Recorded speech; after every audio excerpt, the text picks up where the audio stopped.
Hi guys and welcome back to the channel Deepak Yadav Education.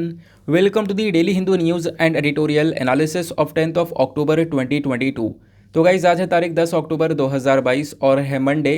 देखेंगे आज के the Hindu complete newspaper को analyse करेंगे। बट लेक्चर में आगे बढ़ने से पहले अगर आप लोगों को इस लेक्चर का पीडीएफ चाहिए तो क्या करना है, सबसे पहले डाउनलोड करना है टेलीग्राम, देन उसके बाद जाके सर्च बॉक्स में टाइप करना Deepak Yadav education UPSC. As you can see guys आप लोगों को ये वाला चैनल मिल जाएगा, उस पर क्लिक करना और जाकर इस चैनल को ज्वाइन कर लेना।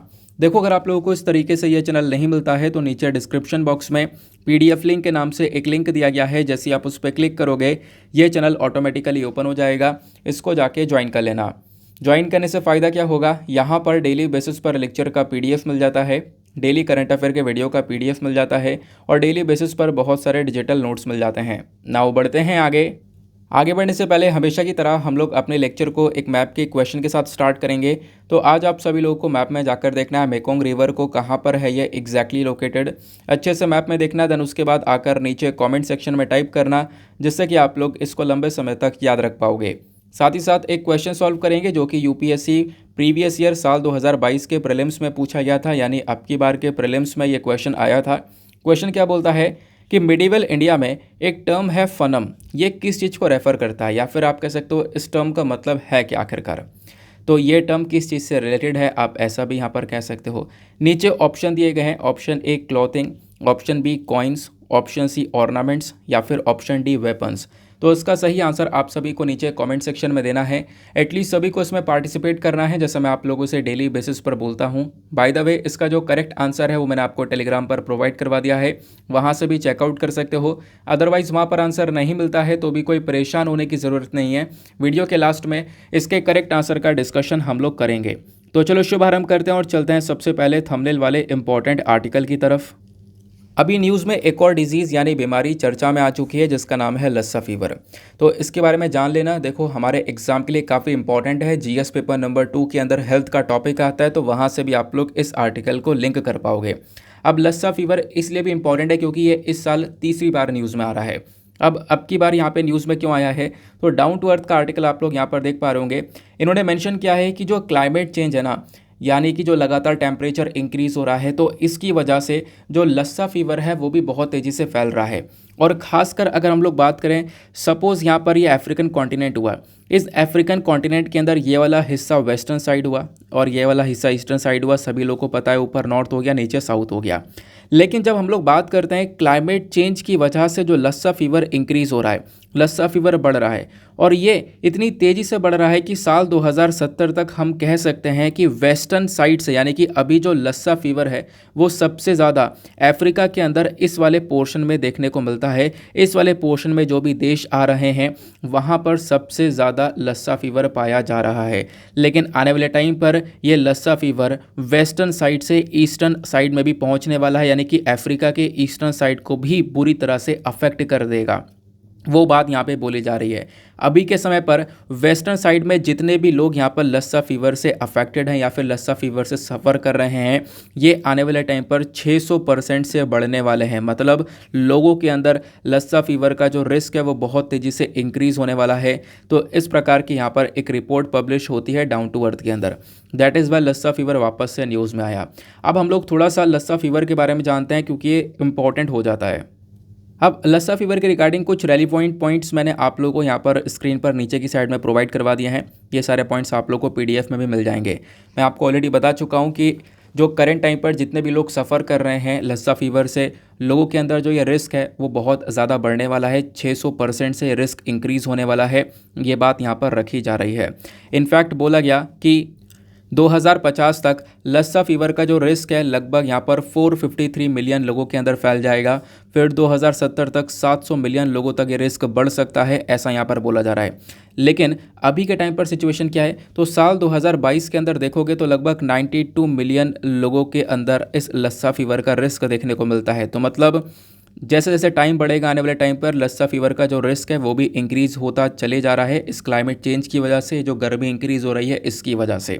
समझ में आई बात। देन उसके बाद यहाँ पर मेंशन किया गया कि इसमें से जो 80% इन्फेक्शन आपको देखने को मिलते हैं वो मतलब आप कह सकते हो कि वो ज़्यादा खतरनाक नहीं है। लेकिन बाकी जो 20% के इन्फेक्शन है वो काफ़ी हद तक खतरनाक माने जा रहे हैं, जहाँ पर ब्लड प्रेशर बहुत ज़्यादा लो हो जाता है। इनफैक्ट लोगों को जो सुनाई देना है वो काफ़ी कम हो जाता है, परमानेंट हियरिंग लॉस भी देखने को मिल रहा है, ऐसा यहाँ पर बोला गया। देन उसके बाद में जो टेम्परेचर इंक्रीज़ हो रहा है, रेनफॉल देखने को मिल रहा है, ये एक सबसे बड़ा कारण है जिसकी वजह से लस्सा वायरस जो है ना, ये वायरस जैसे जैसे टेम्परेचर बढ़ेगा ये वायरस और स्ट्रांग होगा, और ये वायरस इसी वजह से यहाँ पर और फैलता हुआ जा रहा है अफ्रीका के अंदर। ये बात यहाँ पर रिपोर्ट में बताई गई। फिर यहाँ पर बोला ये जाता है कि देखो लस्सा फीवर एग्जैक्टली क्या है। कुछ स्टैटिक डेटा है जो कि आपसे डायरेक्टली एग्जाम में पूछा जा सकता है, खासकर वनडे एग्जामिनेशन के अंदर भी पूछा जा सकता है कि आखिरकार ये बीमारी कहाँ से ओरिजिनेट हुई है। तो पहली चीज़ जो ये लस्सा फीवर है ना, ये बुखार होता है एक वायरस की वजह से। वो वायरस आपको खासकर वेस्ट अफ्रीका के अंदर देखने को मिलेगा। सबसे पहली बार नाइजीरिया के अंदर एक जगह है जिसका नाम है लस्सा, यहीं पर 1969 के अंदर ये वायरस पाया गया था। तो सबसे पहली बार लस्सा में पाया गया, उसकी वजह से यहाँ पर लस्सा फीवर इसका नाम रख दिया गया। ये जो वायरस है ये सिंगल स्ट्रैंडेड आरएनए वायरस देखने को मिलेगा। इस प्रकार से आपने देखा होगा आरएनए होता है और इस प्रकार से यहाँ पर डीएनए होता है, डीएनए में डबल स्ट्रैंडेड होते हैं और आरएनए में यहाँ पर ये सिंगल स्ट्रैंड देखने को मिलता है। तो ये सिंगल स्ट्रैंडेड आरएनए वायरस है जो कि कौन सी फैमिली से बिलोंग करता है, एरिनेविरिडे फैमिली से बिलोंग करता है। ये फैमिली का नाम भी आपको ध्यान में रखना है। ये जो फीवर है, ये जो पूरा बुखार है, ये फैलता है चूहों की वजह से। ध्यान रखना, आपसे पूछा जाए लस्सा फीवर कौन से जानवर से रिलेटेड है, तो यहाँ पर आती है बात रैट की यानी चूहों की। अब ये बीमारी खासकर आपको वेस्ट अफ्रीका के अंदर देखने को मिलेगी। अफ्रीका के अंदर जो वेस्टर्न साइड में जो कुछ कंट्रीज़ है जैसे कि सियरा लियोन, देन उसके बाद में लाइबेरिया, देन गिनिया, नाइजीरिया, ये सारी कुछ ऐसी कंट्रीज़ है जहाँ पर इसका लस्सा फीवर का प्रकोप बहुत ज़्यादा है। अब एक और बात आती है कि जो रैट है, जो चूहे हैं, ये भी बेसिकली अलग अलग प्रकार के आपको देखने को मिलता है, अलग अलग प्रजातियां देखने को मिलती हैं। तो इनमें से कौन सा चूहा है जिसकी वजह से लस्सा फीवर बहुत तेज़ी से फैलता है, तो उसका नाम यहाँ पर दिया गया है, वो है मैस्टोमिस। मैस्टोमिस जो रैट्स है ना, इसके अंदर सबसे ज़्यादा पोटेंशियल देखने को मिलता है, इसी के अंदर सबसे ज़्यादा क्षमता है कि ये इस डेडली लस्सा वायरस को बहुत तेज़ी से फैला सकता है। देन उसके बाद में अगर हम लोग एट द लास्ट इसके डेथ रेट के बारे में बात करें कि इसकी वजह से लोग की जान वगैरह जा रही है क्या, तो डेथ रेट यहाँ पर थोड़ा सा कम ही देखने को मिलेगा, लो है डेथ रेट। लेकिन बोला गया कि कुछ कंडीशन के अंदर इसका डेथ रेट बहुत ज़्यादा है। देखो अगर एक नॉर्मल व्यक्ति को यहाँ पर लस्सा फीवर होता है तो उसके सही होने के चांसेस बहुत ज़्यादा हैं, है ना, मरने के चांसेस बहुत कम हैं। लेकिन अगर यही लस्सा फीवर किसी प्रेग्नेंट वेमेन को हो जाता है तो वो प्रेग्नेंट वेमेन के लिए बहुत ज़्यादा खतरा बन जाता है, प्रेग्नेंट वेमेन के डेथ के चांसेस काफ़ी ज़्यादा बढ़ जाते हैं। ये बात यहाँ पर मेंशन की जाती है। देन उसके बाद में ट्रांसमिशन की अगर हम लोग बात करें तो मान लो कोई भी पर्सन है वो इन्फेक्ट हो सकता है इस लस्सा फीवर से अगर वो कांटेक्ट में आए इन चूहों के अंदर, इन चूहों से, क्योंकि ये जो लस्सा फीवर है ये बेसिकली एक जूनोटिक डिजीज़ की तरह देखने को मिलेगा, यानी जानवरों से इंसान में फैल रही है बीमारी। तो सपोज़ यहाँ पर एक रैट है, रैट आपके किचन में गया, वहाँ पे आपके कुछ फूड आइटम्स वगैरह हैं और वो जो फूड आइटम्स हैं उसके ऊपर जो रैट है ना, वो उसका कुछ यूरिन या फिर जो मल है वो अगर हो गिर जाता है ना, या फिर वो लग जाता है और अगर आप उसके कांटेक्ट में आते हो तो उसके कांटेक्ट में आने से ही यहाँ पे क्या होगा कि जो व्यक्ति है वो बुरी तरह से अफेक्ट हो सकता है इस लस्सा फीवर से, है ना। यानी कि कोई खाना वगैरह रखा हुआ है, अब उस पर रैट का यूरिन हो गया या फिर उसका जो मल हो गया वो गिर जाता है और आप उस चीज़ के कांटेक्ट में आते हो तो ये जो लस्सा फीवर है उस वजह से यहाँ पर व्यक्ति के अंदर फैल सकता है। देन बात यहाँ पर एग्जैक्टली एक ये भी आती है कि ये पर्सन टू पर्सन भी फैल सकता है। सपोज़ यहाँ पर एक पर्सन लस्सा फीवर से बीमार है, अब दूसरा पर्सन इसके कांटेक्ट में आ जाए तो दूसरा पर्सन भी बीमार हो सकता है, लेकिन ये बहुत रेयरली देखने को मिलता है। बहुत मुश्किल से ही ऐसे कुछ केसेस निकल कर आए हैं, लेकिन कुछ केसेस। अब सपोज़ यहाँ पर जैसे हाथ मिलाना हो गया, गले मिलना हो गया, तो इससे तो यहाँ पर लस्सा फीवर नहीं फैल रहा, लेकिन कुछ बॉडी फ्लूइड हो गया, यानी कि पसीना वगैरह के कांटेक्ट में अगर दूसरा व्यक्ति आता है, सपोज़ यहाँ पर एक ये व्यक्ति है, अब इसको लस्सा फीवर है, अब इसको यहाँ पर स्वेटिंग आ रही है ना, बॉडीली फ्लूइड्स हैं इसके, और दूसरा व्यक्ति नॉर्मल व्यक्ति है, तो अगर ये जो दूसरा व्यक्ति है इस लस्सा फीवर से अफेक्टेड वाले व्यक्ति के बॉडी फ्लूइड्स के कांटेक्ट में आता है, उसके पसीने वगैरह के कांटेक्ट में आता है, तो बात यह है कि हाँ ये बीमारी जो है ये फैल सकती है दूसरे नॉर्मल व्यक्ति के अंदर भी। बाकी सिम्टम्स की बात करें, लक्षण की बात करें तो थोड़े बहुत सिम्टम्स देखने को मिलते हैं, जैसे कि बुखार हो गया, है ना, थकान हो गया, उसके बाद कमज़ोरी हो गई, सर में दर्द हो गया, फिर उसके बाद में कुछ सीरियस सिम्टम्स भी नज़र आते हैं। ये तो मैंने अभी आपको जो सिम्टम्स बताएं ये हल्के सिम्टम्स हैं, है ना, हल्के लक्षण हैं। लेकिन अब कोई व्यक्ति ज़्यादा बुरी तरह से अफेक्टेड है लस्सा फीवर से, तो उसमें कुछ सीरियस सिम्टम्स नज़र आते हैं, जैसे कि ब्लीडिंग होना, सांस लेने में तकलीफ होना, है ना, वॉमिटिंग होना, जो फेस है वो सूज जाता है, चेस्ट के अंदर पेन होना, बैक में दर्द होना, पेट में दर्द होना। तो इस प्रकार की चीज़ें यहाँ पर नज़र आती हैं जब कोई व्यक्ति बुरी तरह से बीमार हो जाता है इस लस्सा फीवर से। फिर उसके बाद में देखो, अगर ये बीमारी और ज़्यादा बुरी तरह से किसी को पकड़ लेती है ना, उसके ऊपर ट्रीटमेंट सही से काम नहीं कर रहा है, तो ये जो व्यक्ति है ना उसकी मृत्यु भी हो सकती है कुछ ही टाइम में, ऐसा भी यहाँ पर बोला गया है, क्योंकि उसके जो ऑर्गन है वो यहाँ पर फेल हो सकते हैं। देन बात आती है ट्रीटमेंट की। तो अगर जब इतना खतरनाक है ये, तो कोई ट्रीटमेंट वगैरह है क्या, इसका उपाय वगैरह है क्या? तो यहाँ पर आपको एक एंटीवायरल ड्रग देखने को मिलेगा जिसका नाम है राइबाविरिन। तो एक एंटीवायरल ड्रग है राइबाविरिन, ये यहाँ पर थोड़ा सा इफेक्टिव माना जाता है कि हाँ कहीं ना कहीं ये इस बीमारी को ठीक करने में, इसको ट्रीट करने में मदद करता है।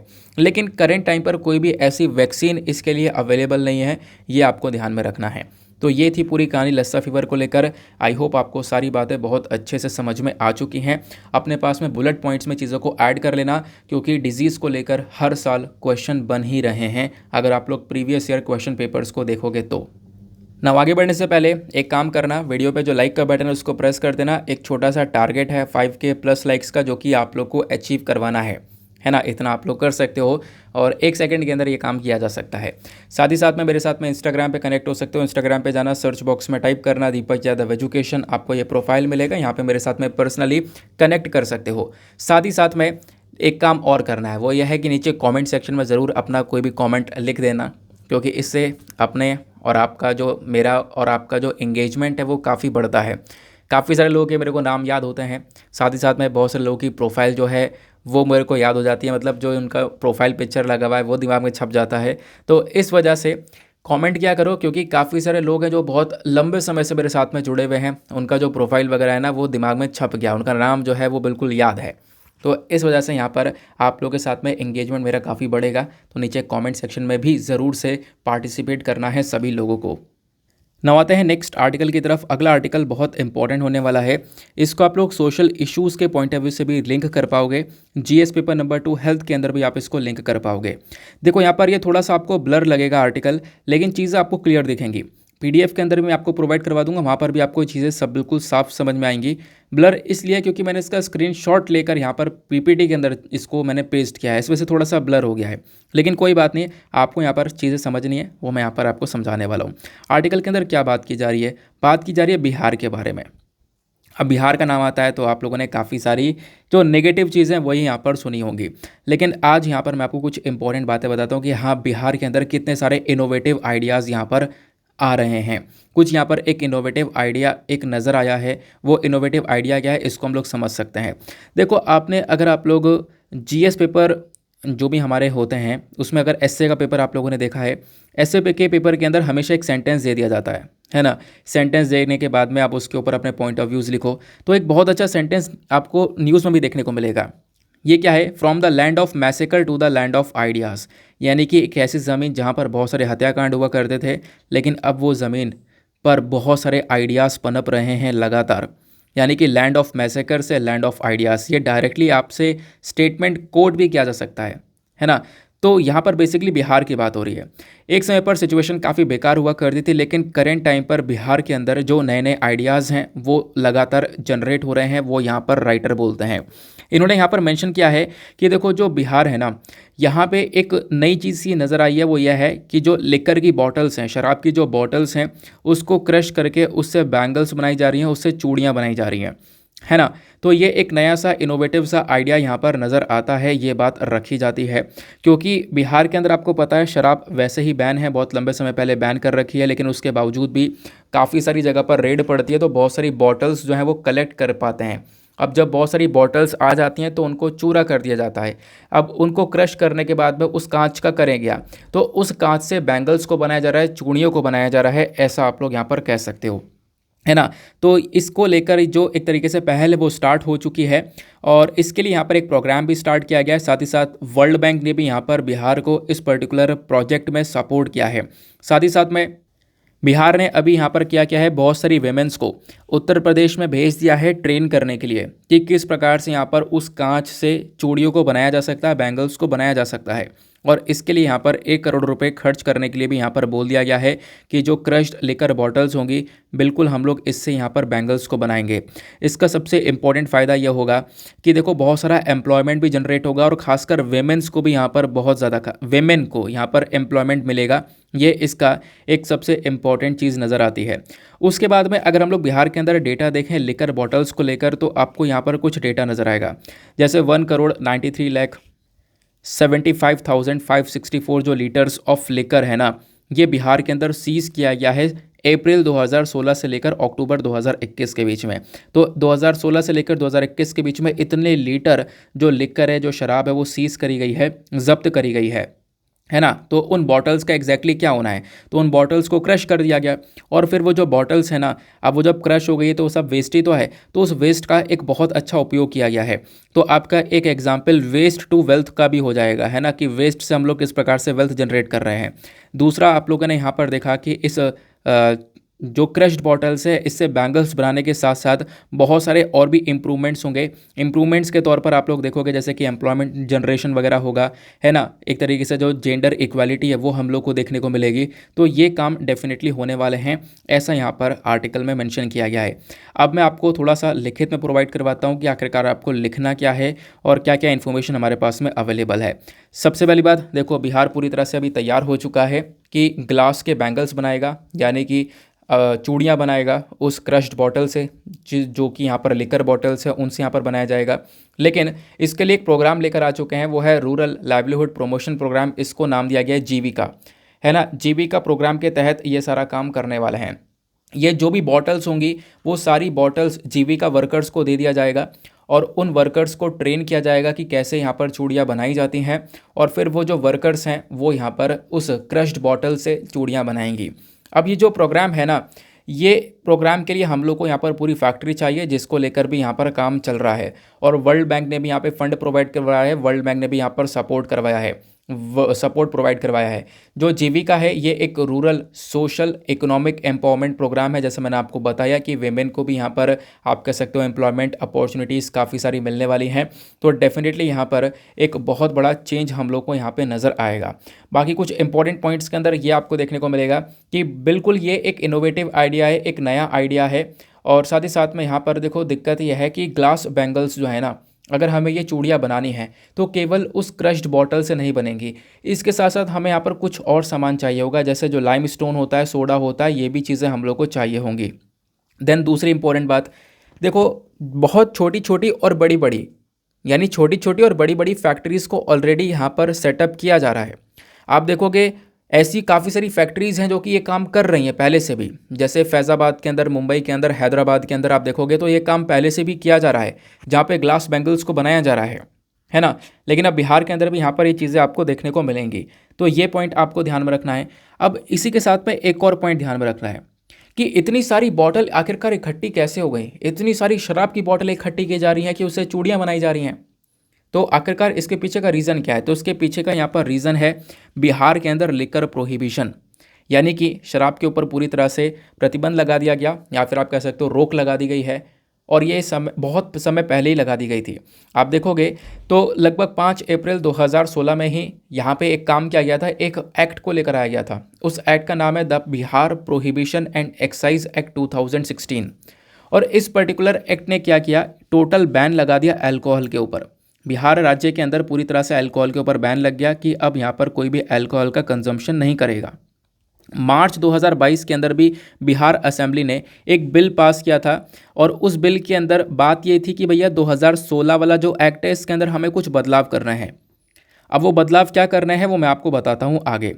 देखो 2016 वाले एक्ट में बदलाव करने के लिए अभी इस बार मांग भी की गई थी। मांग इसलिए की गई थी क्योंकि जो पुराना वाला एक्ट है ना, वो पुराना वाला एक्ट क्या बोलता है कि अगर कोई फिर भी इस लिकर के केस में पकड़ा जाता है तो उसको डायरेक्ट सीधा जेल में डाल दो।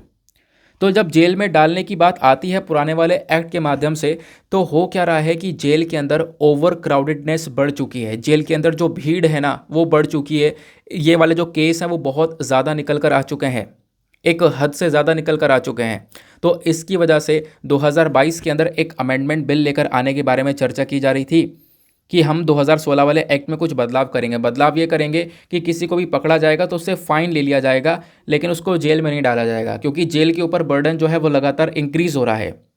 तो इस वजह से यहाँ पे मांग की गई थी, जिसके ऊपर अभी कोई कदम उठाया नहीं गया है। बाकी कुछ दिक्कतें आपको देखने को मिलती हैं इस पर्टिकुलर एक्ट में। जो पुराना वाला सिस्टम है ना, यानी 2016 वाला जो एक्ट है जिसने यहाँ पर लिकर के ऊपर पूरी तरह से बैन लगा दिया, इसके अंदर देखोगे तो लोगों को अरेस्ट करने की पावर्स मिली हुई हैं। तो अब जो भी यहाँ पर केस निकल कर आता है कि बैन होने के बावजूद भी कोई कंजम्पशन कर रहा है यहाँ पर, या किसी और तरीका का केस निकल कर आया, तो उसको अरेस्ट कर लिया जा रहा है। और आप देखोगे अगस्त 2022 तक होता क्या है कि लगभग 30,000 जो लोग हैं उनको अरेस्ट किया जाता है इस लॉ का उल्लंघन करने के लिए। 2016 का जो कानून है उसका उल्लंघन किया, जिस वजह से 30,000 लोग को अरेस्ट कर लिया गया। तो ये जो लिकर लॉ वायलेशन किया जा रहा है ना, लोग यहाँ पर इसका उल्लंघन कर रहे हैं, इसकी वजह से जेल के अंदर, बिहार की जेल के अंदर ओवर क्राउडिंग बढ़ रही है, भीड़ बहुत ज़्यादा बढ़ रही है, जिसकी वजह से बिहार के जेल के जो हालात हैं वो आपको और ज़्यादा ख़राब देखने को मिलेंगे। जिसके पास में पैसा है वो पैसा देकर निकल रहा है, लेकिन जिसके पास में पैसा नहीं है, और ज़्यादातर पुअर लोग ही यहाँ पर जेल के अंदर देखने को मिलेंगे, वो अभी भी यहाँ पर एक आप कह सकते हो कि अपनी सज़ा काट रहे हैं। तो वो प्रॉब्लम नज़र आ रही है, जिसके लिए यहाँ पर कुछ सुझाव लाने के लिए बोला गया था, लेकिन उस सुझाव के ऊपर अभी काम नहीं किया गया है, जैसा मैंने आपको थोड़ी देर पहले बताया। क्लियर हो गई बात। तो सोशल जस्टिस के लिए भी आप इसका इस्तेमाल कर सकते हो। एससी के अंदर बेहतरीन तरीके से एग्जाम्पल के अंदर भी इस्तेमाल किया जा सकता है, एथिक्स के अंदर भी इस्तेमाल किया जा सकता है, और जीएस पेपर नंबर 2 के अंदर भी इस्तेमाल किया जा सकता है। तो ये आर्टिकल सभी जीएस पेपर्स के लिए काफ़ी रेलिवेंट हो जाता है। चलो आते हैं उसके बाद अगले आर्टिकल पर। नाउ नेक्स्ट आर्टिकल और भी ज़्यादा इंपॉर्टेंट होने वाला है। देखो यहाँ पर एक एनालिसिस आया है छोटा सा, और आप कह सकते हो कि आप इसको एज ए एडिटोरियल के पर्सपेक्टिव से भी देख सकते हो। बात यहाँ पर की जा रही है क्या जो सीबीडी ऑयल है वो पेट्स के लिए सही है, जो जानवर हैं उनके लिए सीबीडी ऑयल क्या सही रहेगा। तो सीबीडी ऑयल या हेम्प ऑयल आखिरकार क्या है, इसको लेकर हमेशा से ही एक कंट्रोवर्सी बनी रही है ना। सुशांत सिंह राजपूत वाले केस में भी आपने देखा होगा, सीबीडी ऑयल को लेकर एक कंट्रोवर्सी बन गई थी, बीच में बॉलीवुड वाला केस निकल कर आया था। तो ऐसे बहुत सारे केस निकल कर आ रहे हैं ना। अब यहाँ पर ये वैसे भी न्यूज़ में देखो वो टॉपिक अलग है, ये टॉपिक थोड़ा सा अलग है, तो अभी हम लोग इस वाले टॉपिक को कवर करते हैं। देखो बात यहाँ पर यह की जा रही है कि बिल्कुल अगर हम लोग सीबीडी ऑयल का अपने पेट्स के ऊपर इस्तेमाल करते हैं तो इससे पेट्स की क्वालिटी ऑफ लाइफ तो अच्छी होती है, लेकिन यहाँ पर इसके कुछ साइड इफ़ेक्ट्स भी देखने को मिल सकते हैं। तो हमेशा जब भी अपने पेट्स के लिए सीबीडी ऑयल का इस्तेमाल करो तो एक बार कंसल्टेशन कर लो कि हाँ कितने अमाउंट में इस्तेमाल करना है, क्योंकि इसकी कोई भी ऐसी लिमिट सेट नहीं की गई है, और एक लिमिट से ज़्यादा अगर इस्तेमाल कर लिया गया तो पेट्स को ये नुकसान पहुँचा देगा, ऐसा यहाँ पर राइटर ने मेंशन किया है। नाउ पहला क्वेश्चन ये आता है कि सर ये सीबीडी ऑयल इसको हम लोग क्यों बोल रहे हैं, ये सीबीडी का मतलब क्या है। देखो सीबीडी का मतलब है कैनाबाइडियोल।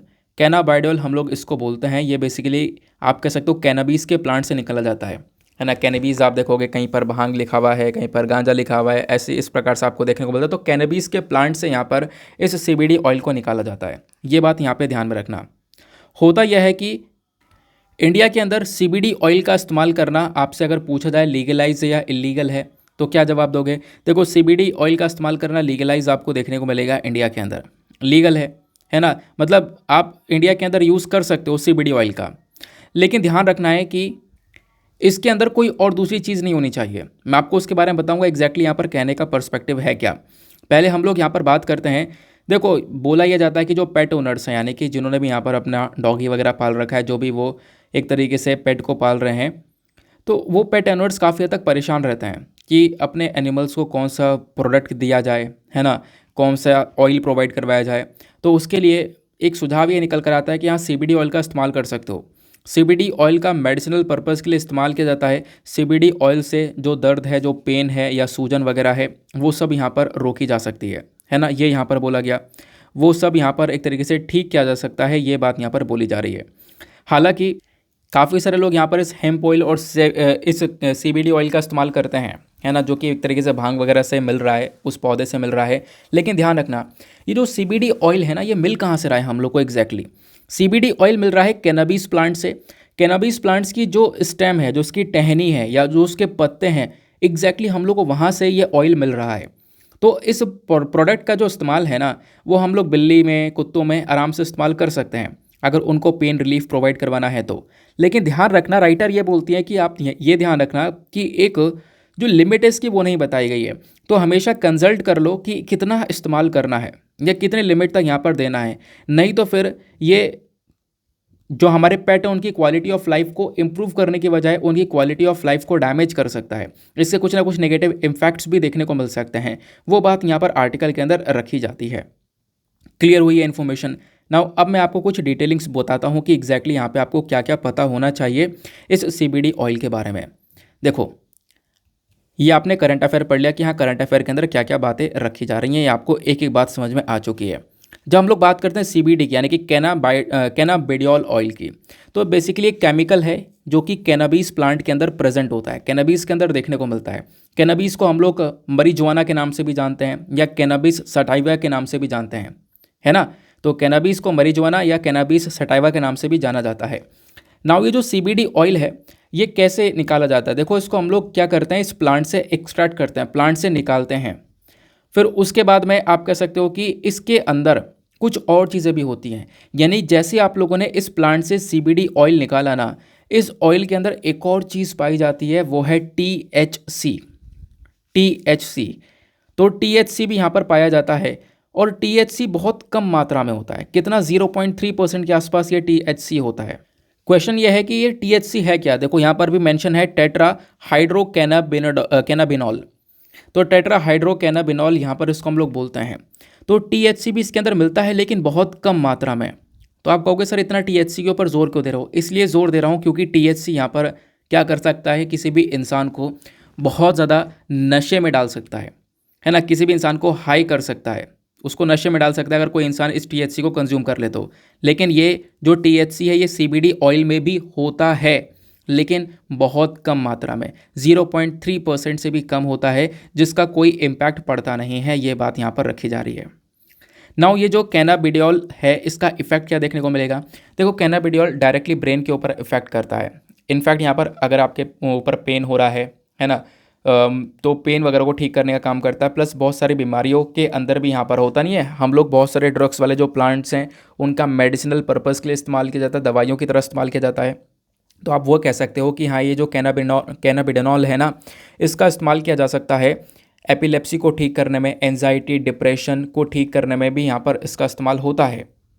बाकी यहाँ पर कहीं कहीं पर स्टडीज़ के अंदर बताया गया है कि CBD का इस्तेमाल कैंसर को ठीक करने के अंदर भी देखने को मिला है। मतलब कैंसर के अंदर भी यहाँ पर उसको ठीक करने में काफ़ी हद तक इसकी बात की जाती है। लेकिन कोई भी हमारे पास में कुछ ऐसे मजबूत एविडेंसेस, ठोस सबूत नहीं है कि हाँ CBD ऑयल कैंसर को ट्रीट कर देगा। लेकिन फिर भी यहाँ पर काफ़ी सारी जगह पर बोला जाता है कि हाँ ये कैंसर को ठीक कर सकता है ना। देन उसके बाद में यहाँ पर मेंशन किया गया कि कैंसर को ठीक करने के साथ साथ मतलब ये है कि कोई साइड इफेक्ट यहाँ पर ये नहीं क्रिएट करेगा। कैंसर के ट्रीटमेंट पर होता है क्या, काफ़ी सारे साइड इफेक्ट्स हो जाते हैं, लेकिन ये CBD ऑयल साइड इफेक्ट्स को कम करने में मदद कर सकता है। ये डेफिनेटली यहाँ पर इसको लेकर एक स्टडी हुई है US के अंदर, वो बात रखी जाती है। बाकी क्वेश्चन यहाँ पर यह है कि ये जो CBD है ना, इसको लेकर इंडिया में लीगल प्रोविजंस क्या क्या हैं, मतलब इंडिया के अंदर अलाउ है इसका इस्तेमाल करना या नहीं। तो देखो, हमारे पास में जितने भी ड्रग्स वगैरह होता है ना, इसको रेगुलेट करने के लिए, इसको कंट्रोल करने के लिए, इसको मॉनिटर करने के लिए हमारे पास में एक एक्ट है जिसका नाम है NDPS act, narcotic drugs and psychotropic substances act 1985, 1985 का ये एक्ट है। अब ये जो एक्ट है ये बेसिकली क्या बोलता है, देखो कैनबीस का आप इस्तेमाल कर सकते हो, लेकिन कैनबीस का इस्तेमाल आप उसका जो पत्ता है, स्टेम है, उसको अगर आप लोग मेडिसिनल पर्पज़ के लिए, दवाई के लिए इस्तेमाल करो तो ठीक है, लेकिन दूसरे पर्पज़ के लिए नहीं, नशे के लिए इस्तेमाल किया जा रहा है, तो उस चीज़ के ऊपर यहाँ पर NDPS एक्ट रोक लगाता है। और NDPS एक्ट यहाँ पर यह बोलता है कि देखो, NDPS एक्ट जैसे मैंने आपको बताया कि कैनबीस के पौधे के जो इसके पत्ते हैं और इसके बीज हैं, इसके ऊपर यहाँ पर अप्लाई नहीं होता है। बाकी इसका इस्तेमाल और भी अलग तरीके से होता है इस पूरे पौधे का, है ना, नशे के लिए, तो उस चीज़ के ऊपर यहाँ पर ये रोक लगाता है। दूसरा यहाँ पर देखोगे कि जो ये CBD है ना, ये जो तेल है CBD है, बेसिकली इसको हम लोग इन पत्तों से निकाल रहे हैं, तो ये कहीं ना कहीं इलीगल नहीं है, ऐसा यहाँ पर बोला गया है ना। मतलब नेचुरल सी चीज़ आप लोग यहाँ पर नज़र आ रही है, इलीगल नहीं है। अब ये जो CBD ऑयल है इसको भी जब बनाया जाता है तो इसी प्लांट से बनाया जाता है, और बिल्कुल यहाँ पर आप कह सकते हो कि इसको बनाने के लिए जो भी मैन्युफैक्चरिंग होती है वो सब एक लाइसेंस के अंडर में होती है ना। यहाँ पे एक तरीके से आप कह सकते हो कि जिसको भी एक लाइसेंस मिला होगा वो यहाँ पर इसकी मैन्युफैक्चरिंग कर पाएगा। और वो जो लाइसेंस है वो कौन इशू करता है? Drug and cosmetics act 1940। तो इसकी चक्कर में अगर आपके पास में लाइसेंस है, लाइसेंस होने के बाद यहाँ पर इसकी मैन्युफैक्चरिंग की गई है, देन उसके बाद में इसका हम लोग लीगली यूज़ कर सकते हैं। तो ये जो कैनबीस है ना, कैनबीस का मेडिसिन की तरह इस्तेमाल होता है, लेकिन इंडिया के अंदर इतना ज़्यादा चर्चा में नहीं रहता है, तो ये भी आपको ध्यान में रखना है। तो CBD ऑयल क्या है, पेट्स के लिए कैसे काम कर सकता है, ये मैंने आपको बताया। एग्जैक्टली इसके अंदर क्या होता है, कहाँ से निकालते हैं, इसको लेकर भारत में क्या क्या प्रोविजंस है, NDPS एक्ट क्या बोलता है, ये बातें ध्यान में रखना। ये न्यूज़ में बना हुआ था, तो ये आपको हेल्प करेगा। बाकी इसका ऑयल जो है ना वो स्किन के ऊपर लगा कर भी हम लोग यूज़ कर सकते हैं। बाकी इसका अलग अलग तरीके से इस्तेमाल किया जाता है, सूंघ कर, है ना, सूंघ कर, भाप लेकर भी यहाँ पर इसका यूज़ किया जाता है। ये सारे यूज़ करने के अलग अलग तरीके हैं। समझ में आई बात? आगे आते हैं। नाउ नेक्स्ट इंपॉर्टेंट आर्टिकल पर आते हैं। इस आर्टिकल को आप लोग GS paper number 3 defence and security से रिलेट कर पाओगे। देखो बात यहाँ पर की जा रही है कि जो इंडियन नेवी है वो मालाबार अभ्यास को ज्वाइन करेगी इस बार। ये मालाबार अभ्यास होने वाला है नवंबर के मंथ में, तो इस अभ्यास को हमारी जो नेवी है वो ज्वाइन करने वाली है। ये बात यहाँ पर रखी जाती है। देखो अब मैं आपको थोड़ा सा डिटेलिंग्स बताता हूँ कि एग्जैक्टली क्या है। जब हम लोग मालाबार एक्सरसाइज की, मालाबार अभ्यास की बात करते हैं, तो मालाबार अभ्यास जो है 4 कंट्रीज़ के बीच में होता है। और वो जो 4 कंट्रीज़ है वो बेसिकली क्वाड के आपको मेंबर्स देखने को मिलेंगी। और वो 4 कंट्रीज़ कौन कौन सी हैं? वो है इंडिया, USA, जापान और ऑस्ट्रेलिया। ये चारों कंट्री क्वाड का हिस्सा हैं। इन चारों कंट्री के बीच में ही मालाबार अभ्यास होता है, ये बात ध्यान रखना। ये आपको वैसे भी पता है। तो अभी यहाँ पर ये अभ्यास कब होने वाला है? नवंबर के मंथ में। तो इसी नवंबर के मंथ में जब ये अभ्यास होगा, नवंबर के मंथ में लगभग दूसरे सप्ताह के अंदर ये अभ्यास होने के चांसेस हैं, ऐसा यहाँ पर सोर्सेज बताते हैं। तो इंडियन नेवी भी यहाँ पर पार्टिसिपेट करने वाली है, और यहाँ पर पार्टिसिपेट हम लोग करेंगे और अपना भी एक रोल दिखाने वाले हैं। ठीक है ना? ये तो हो गया आने वाले टाइम की बात। दूसरी बात यहाँ पे बोली जा रही है कि करेंट टाइम पर आप देखोगे अभी जो हमारी आर्म्ड फोर्सेस हैं, इन्होंने रिसेंटली भी, यानी अक्टूबर का महीना देखोगे, अभी इस महीने भी काफ़ी सारी अभ्यास होने वाले हैं। इससे पहले भी हमारी आर्म्ड फोर्सेस ने अलग अलग अभ्यास के अंदर पार्टिसिपेट किया था। फॉर एग्जाम्पल मैं आपको बताऊं तो अभी ये जो अक्टूबर का महीना चल रहा है, इसके अंत में एक और अभ्यास होने वाला है।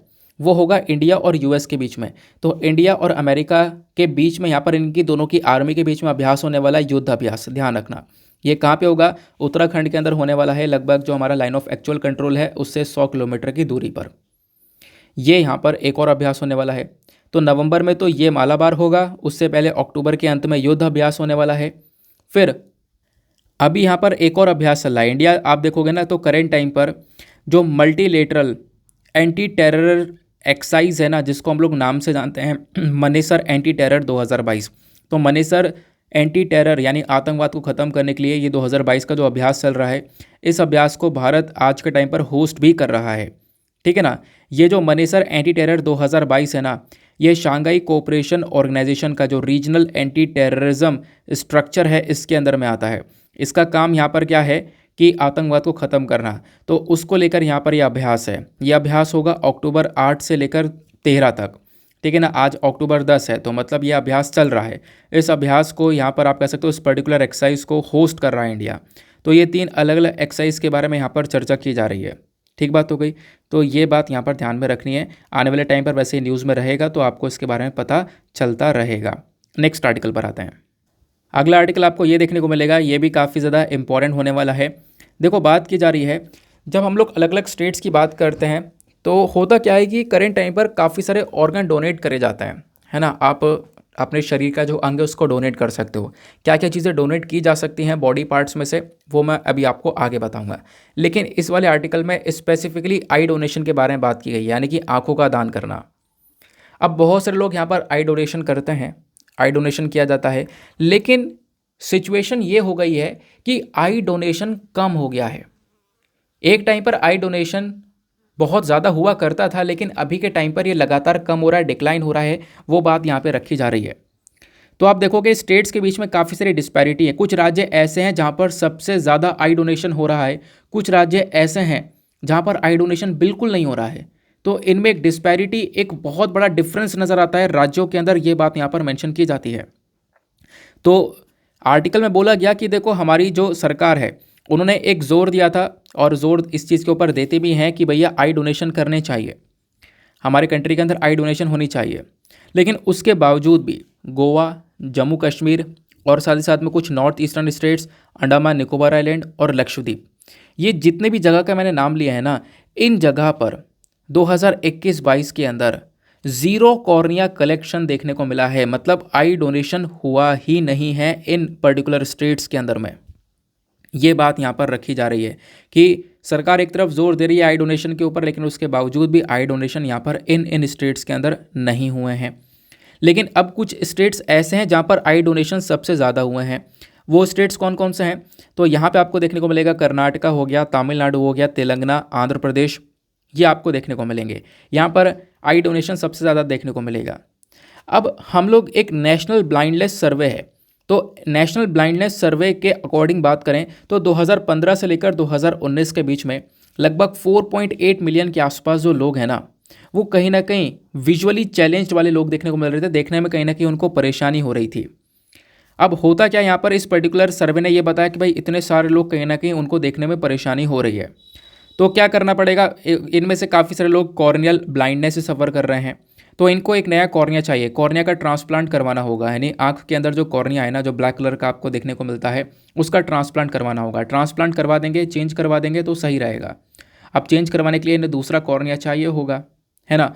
अब दूसरा कॉर्निया कहाँ से मिलेगा? जब कोई डोनेट करेगा। वो डोनेशन हो नहीं रहा है, जिसकी वजह से यहाँ पर ये थोड़ी सी प्रॉब्लम्स नज़र आ रही हैं। हमारी जो हेल्थ मिनिस्ट्री है, इन्होंने यहाँ पर इसके रिस्पॉन्स में यहाँ पर ये बोला है कि देखो, कुछ राज्य और यूनियन टेरिटरीज़ ऐसी हैं जहाँ पर अभी तक कोई भी आई बैंक है ही नहीं, जहाँ पर आप कह सकते हो लोग आँखों का डोनेशन देते हैं ना। डोनेशन करने के बाद में क्या होता है कि उस आँखों को एक बैंक के अंदर रखा जाता है। अब किसी को ज़रूरत पड़ेगी तो वहाँ से वो जो आँख है ना, वो उनको प्रोवाइड करवाया जाएगा। लेकिन आप देखोगे कि अभी के टाइम पर कुछ ही राज्य ऐसे हैं जहाँ पर आई बैंक्स नज़र आएंगे, लेकिन कुछ राज्य ऐसे हैं जहाँ पर आई बैंक्स आपको नहीं देखने को मिलेंगे। जैसे उत्तर प्रदेश, कर्नाटका, गुजरात, आंध्र प्रदेश, तमिलनाडु के अंदर आई बैंक्स अवेलेबल हैं, लेकिन बाकी और भी स्टेट्स जहाँ पर आई बैंक्स अवेलेबल नहीं हैं।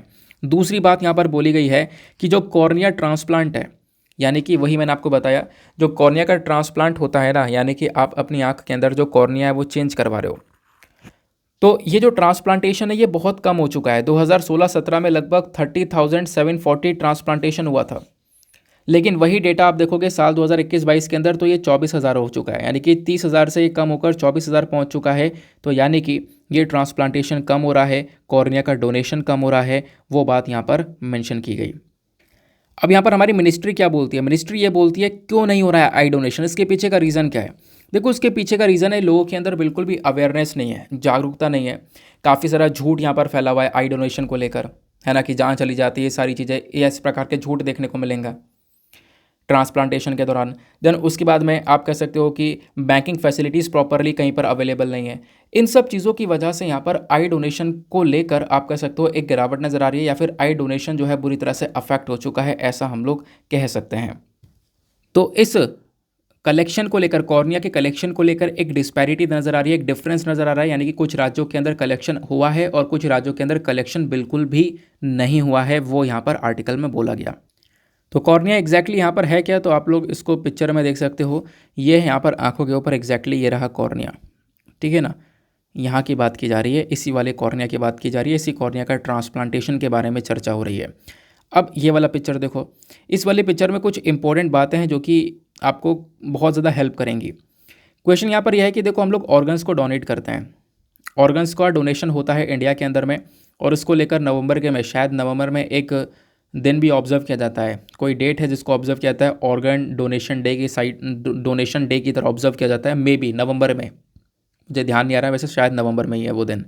लेकिन यहाँ पर आप देखोगे क्वेश्चन ये आता है कि कौन कौन से ऑर्गन्स डोनेट किए जा सकते हैं। तो पहली बात, जो वीन्स होती हैं 9% के आसपास आप देख सकते हो कि जो नस हैं वो डोनेट की जा सकती हैं, पेनक्रियास, इंटेस्टाइन, बोन्स। देन उसके बाद में नीचे आपको देखने को मिलेगा स्किन हो गया, लंग्स हो गया, लिवर, हार्ट, किडनी और साथ ही साथ में आइस, ये इन सब चीज़ों का डोनेशन किया जा सकता है। तो एक डोनर यहाँ पर आप कह सकते हो कई लोगों की ज़िंदगी बचा सकता है ऑर्गन्स को डोनेट कर, ऐसा हम लोग कह सकते हैं। अब जब बात आती है ऑर्गन्स डोनेशन की, तो लोगों के पास में अवेयरनेस, देखो 80% लोगों को पता है कि भैया हाँ ऑर्गन डोनेट होते हैं, है ना, शरीर का जो अंग है वो दान किया जाता है, ये 80% लोगों को पता है। लेकिन 67% लोग यहाँ पर आप कह सकते हो पता उन 67% के अंदर वो लोग आते हैं जिनको ये पता है कि हाँ ऑर्गन डोनेशन इंपॉर्टेंट है। 80% वो लोग हैं जिनको बस खाली जानकारी है कि हाँ इस प्रकार की चीज़ होती है। लेकिन 67% लोग वो हैं जिनको लगता है कि ये इंपॉर्टेंट है, लोगों की अगर जान बचानी है तो यहाँ पर ऑर्गन डोनेशन काफ़ी ज़्यादा इंपॉर्टेंट हो जाता है। लेकिन 35% लोगों को प्रोसेस पता है कि किस प्रकार से ऑर्गन को डोनेट किया जा सकता है। और 24% यहाँ पर लोग जो है ना अपनी आप कह सकते हो कि विलिंगनेस दिखाते हैं, क्षमता दिखाते हैं कि हाँ मुझे ऑर्गन को डोनेट करना चाहिए। लेकिन फिर लास्ट में 3% लोग निकल कर आते हैं जो कि अपने आप को रजिस्टर करवाते हैं डोनेशन करने के लिए। तो डोनेशन के लिए पता सबको है, फिर कुछ लोग सोचते हैं ये इंपॉर्टेंट है, लोगों को कुछ जानकारी भी है, और फिर एट द लास्ट बहुत कम लोग हैं जो कि यहाँ पर अपने आप को रजिस्टर करते हैं यहाँ पे डोनेशन करने के लिए, ठीक है ना। तो ये बात यहाँ पर इस पर्टिकुलर पिक्चर में देखने को मिल जाती है। नेक्स्ट आर्टिकल आपको यहाँ पर ये देखने को मिलेगा, जो हमारे होम मिनिस्टर हैं अमित शाह जी, उनका एक स्टेटमेंट है। इन्होंने बोला है कि campaign against drugs will be a national drive. देखो यहाँ पर क्या है ना कि हमारे कंट्री में जो ड्रग्स मेनेंस है वो बहुत ज़्यादा है। ड्रग्स कहीं ना कहीं बहुत ज़्यादा सप्लाई हो रहा है, ड्रग्स का उपयोग बहुत ज़्यादा हो रहा है, बहुत सारे लोग ड्रग्स की चपेट में आ रहे हैं, तो कंसर्न बहुत ज़्यादा है। उस चीज़ को कंट्रोल करने के लिए बहुत सारे कैंपेन्स वगैरह भी स्टार्ट यहाँ पर करे गए हैं, और अभी के टाइम पर बहुत अच्छी तरीके से काम किया गया है। जो भी हमारे एनफोर्समेंट एजेंसीज़ हैं उनका एक टारगेट था, टारगेट ये था कि हम लोग 75,000 किलोग्राम के आसपास नारकोटिक सब्सटेंस को ख़त्म कर देंगे, डिस्ट्रॉय कर देंगे। लेकिन इससे आप कह सकते हो दुगना हम लोगों ने डिस्ट्रॉय कर दिया है। 75,000 किलोग्राम का दुगना जो ये ड्रग्स वगैरह है इसको डिस्ट्रॉय किया गया है। तो यहाँ पे आप कह सकते हो ये हमारे लिए काफ़ी बड़ी अचीवमेंट आपको देखने को मिल जाती है। इनफैक्ट यहाँ पर बोला जा रहा है कि जो भी हमारी इन्फोर्समेंट एजेंसीज़ हैं जो भी यहाँ पर ड्रग्स को टैकल करने का काम कर रही हैं, इन्होंने अभी लगभग 1.5 लाख किलोग्राम के आसपास जो ड्रग्स है उसको डिस्ट्रॉय कर दिया है, उसको ख़त्म कर दिया। जबकि सरकार का टारगेट था कि हम 75,000 किलोग्राम ड्रग्स को हम लोग को ख़त्म करना है। तो उस टारगेट से कई गुना ज़्यादा आगे बढ़कर हम लोगों ने ड्रग्स को समाप्त किया। तो कहीं ना कहीं आप कह सकते हो कि हाँ ड्रग्स का जो कंसर्न है वो इंडिया में बहुत ज़्यादा है। और अगर हम लोग जगह की बात करें तो खासकर आपको नॉर्थ ईस्टर्न स्टेट्स में जो 8 स्टेट्स देखने को मिलता है वहाँ पर भी आपको ड्रग्स का कंजम्पशन बहुत ज़्यादा देखने को मिलेगा, है ना। बेसिकली वहाँ पर जो ड्रग्स है वो बहुत ज़्यादा पकड़ी जाती है, ऐसा हम लोग कह सकते हैं। बॉर्डर वाले एरियाज़ में ड्रग्स बहुत ज़्यादा पकड़ी जाती है। इनफैक्ट यहाँ पर बहुत सारे ड्रग डीलर्स देखने को मिलेंगे नॉर्थ ईस्टर्न स्टेट्स के अंदर में, है ना। फिर जो कि म्यांमार के साथ में बहुत सारी डील कर लेते हैं। फिर उसके बाद में आप देखोगे बहुत सारे ड्रग स्मगलर्स देखने को मिलेंगे नॉर्थ ईस्टर्न स्टेट से, जो कि अलग अलग कंट्रीज़ से, क्योंकि हमारे जो देश है ना, हमारे देश के आसपास कुछ नेबरिंग कंट्रीज़ नज़र आती हैं, जैसे पाकिस्तान, अफ़गानिस्तान इधर की साइड में देखने को मिलेगा। दूसरी तरफ यहाँ पर आपको म्यांमार देखने को मिल जाता है, बांग्लादेश देखने को मिल जाता है, ये कुछ कंट्रीज़ नज़र आती हैं। तो ये सारी हमारी पड़ोसी देश हैं। इन पड़ोसी देशों में ड्रग्स का या फिर आप कह सकते हो जो ये अफीम वगैरह होता है ना, इनका उत्पादन बहुत ज़्यादा होता है। दुनिया में सबसे ज़्यादा उत्पादन हमारे पड़ोसी देशों में होता है। तो इन पड़ोसी देशों से जो एक तरीके से ड्रग्स है ना वो स्मगल हो जाता है इंडिया के अंदर में, और इंडिया के अंदर भी बहुत सारे स्मगलर्स बैठे हैं जो कि यहाँ पे कहीं ना कहीं इस ड्रग्स को स्मगल करते हैं, वो बात यहाँ पर रखी जा रही है। तो हमारा टारगेट है, साथ ही साथ हमारे प्राइम मिनिस्टर का टारगेट है कि हम इंडिया को ड्रग फ्री इंडिया बनाएं और ज़ीरो टॉलरेंस पॉलिसी को हम लोग लेकर चलेंगे। अगर कोई भी केस ड्रग का निकल कर आता है या कोई भी स्मगलिंग कर रहा होगा तो तुरंत यहाँ पर उसके खिलाफ एक्शन लिया जाएगा, ये बात यहाँ पर रखी जा रही है। तो हमें अब इस पूरे मुद्दे को नेशनल लेवल पर उठाना है और ड्रग को ख़त्म कर कर इंडिया को ड्रग फ्री इंडिया बनाना है। ये यहाँ पर अमित शाह जी का स्टेटमेंट आपको नज़र आ जाता है। समझ में आई बात। अब मैं आपको कुछ रेलिवेंट चीज़ें बताता हूँ। देखो यहाँ पर बात आती है, जब हम लोग बात करते हैं इंडिया की ना, तो इंडिया बेसिकली एक सैंडविच वाली कंडीशन में है। आपको पता होगा, मैंने आपको पहले ही पढ़ा रखा है गोल्डन ट्रायंगल और गोल्डन क्रीसेंट के बारे में। तो गोल्डन ट्रायंगल और गोल्डन क्रीसेंट क्या है, आओ थोड़ा सा इसको समझते हैं। सपोज़ यहाँ पर इंडिया है बीच में, और इंडिया के इधर आपको कौन कौन सी कंट्रीज़ नज़र आती हैं। इधर थाईलैंड आ जाता है, देन उसके बाद में इधर म्यांमार आ जाता है, वियतनाम आ जाता है, लाओस आ जाता है। ये 4 कंट्रीज़ नज़र आती हैं। और इधर कौन कौन सी कंट्रीज़ नज़र आती हैं, आपको पाकिस्तान देखने को मिलेगा, अफ़गानिस्तान देखने को मिलेगा और ईरान देखने को मिलेगा। ये जो 3 कंट्रीज़ हैं और ये जो 4 कंट्रीज़ हैं, है ना, ये आप कह सकते हो ये सातों कंट्री आपको देखने को मिल रही हैं। यहीं पर अफीम वगैरह का जो प्रोडक्शन है वो सबसे ज़्यादा होता है दुनिया में, और इंडिया यहाँ पर बीच में फंस जाता है। ये 3 देश यहाँ पे हो गए, 4 देश यहाँ पर हो गए। इसकी वजह से इंडिया के अंदर भी बहुत सारा ड्रग्स जो है ना वो आता हुआ नज़र आता है। इलीगल तरीके से यहाँ पर ड्रग्स की सप्लाई देखने को मिलती है, वो हम लोग यहाँ पर कह सकते हैं, जिसको लेकर अभी करंट टाइम पर काफ़ी सारे स्टेप्स उठाए जा रहे हैं। इनफैक्ट बॉर्डर्स के ऊपर थोड़ा सा काम किया जा रहा है ताकि हम लोग इन ड्रग्स को टैकल कर सकें, ड्रग्स वाले केसेस को टैकल कर सकें। और फिर उसके बाद में बात की जाती है एम्स की रिपोर्ट के बारे में। तो all India institute of medical science की 2019 की रिपोर्ट है। इस रिपोर्ट के अकॉर्डिंग बात करें तो अल्कोहल सबसे ज़्यादा यूज़ होने वाला सब्सटेंस आपको देखने को मिलेगा भारत के अंदर में एज अ ड्रग्स के पर्सपेक्टिव से। लगभग 5 करोड़ के आसपास जो इंडियंस हैं वो कहीं ना कहीं कैनाबीस का इस्तेमाल कर रहे हैं, ओपिएट का इस्तेमाल कर रहे हैं, अफीम का जो गांजा है, अब उसके साथ साथ यहाँ पर जो भांग है उनका इस्तेमाल किया जा रहा है, ऐसा यहाँ पर सर्वे में बताया गया है। इनफैक्ट यहाँ पे बोला गया 8.5 लाख के आसपास लोग हैं जो कि अपने बॉडी के अंदर ड्रग्स को इंजेक्ट कर रहे हैं। और सबसे ज़्यादा केसेस यहाँ पर जो ड्रग्स के निकल कर आ रहे हैं वो है पंजाब, असम, दिल्ली, हरियाणा, मणिपुर, मिजोरम, सिक्किम, उत्तर प्रदेश से। देन उसके बाद में 60 लाख के आसपास जो लोग हैं ना वो आप लोग देखोगे उनको ज़रूरत है कि वो अपने यहाँ पर इस ड्रग्स एडिक्शन को छोड़ दें, ओपियोइड का इस्तेमाल कर रहे हैं, उसको छोड़ने के लिए यहाँ पर अब वो पीछे पीछे भाग रहे हैं। देखो ड्रग्स का जो इम्पैक्ट है वो भी बहुत गलत पड़ता है ना। अगर एक इंसान एडिक्शन में आ रहा है ड्रग्स की तो उसको वो ड्रग्स चाहिए चाहिए, फिर उसके लिए वो कुछ भी कर सकता है।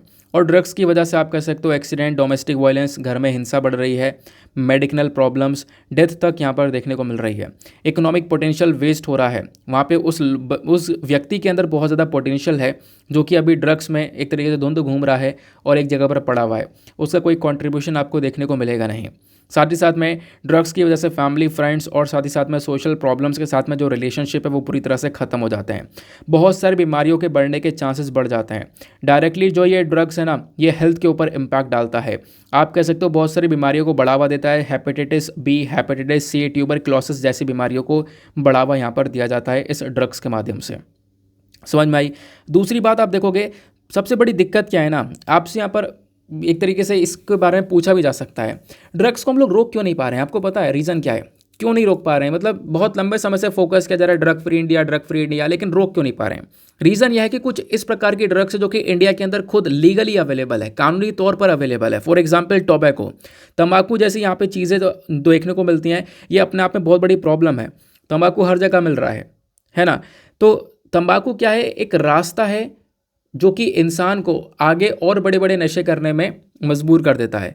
तंबाकू यहाँ पर, तंबाकू से एंट्री हो गई, उसके बाद में यहाँ पे आप कह सकते हो बड़े बड़े ड्रग्स की चपेट में पहुँच जाता है। तो कुछ चीज़ें ऐसी हैं जो कि लीगली अवेलेबल हैं, इंडिया के अंदर में मिल रही हैं वो, है ना। इसकी वजह से हम लोग यहाँ पर इन चीज़ों को टैकल भी नहीं कर पा रहे हैं, ये प्रॉब्लम्स हमारे पास में नज़र आ रहे हैं। आई होप आपको ये सारी बातें समझ में आई हैं।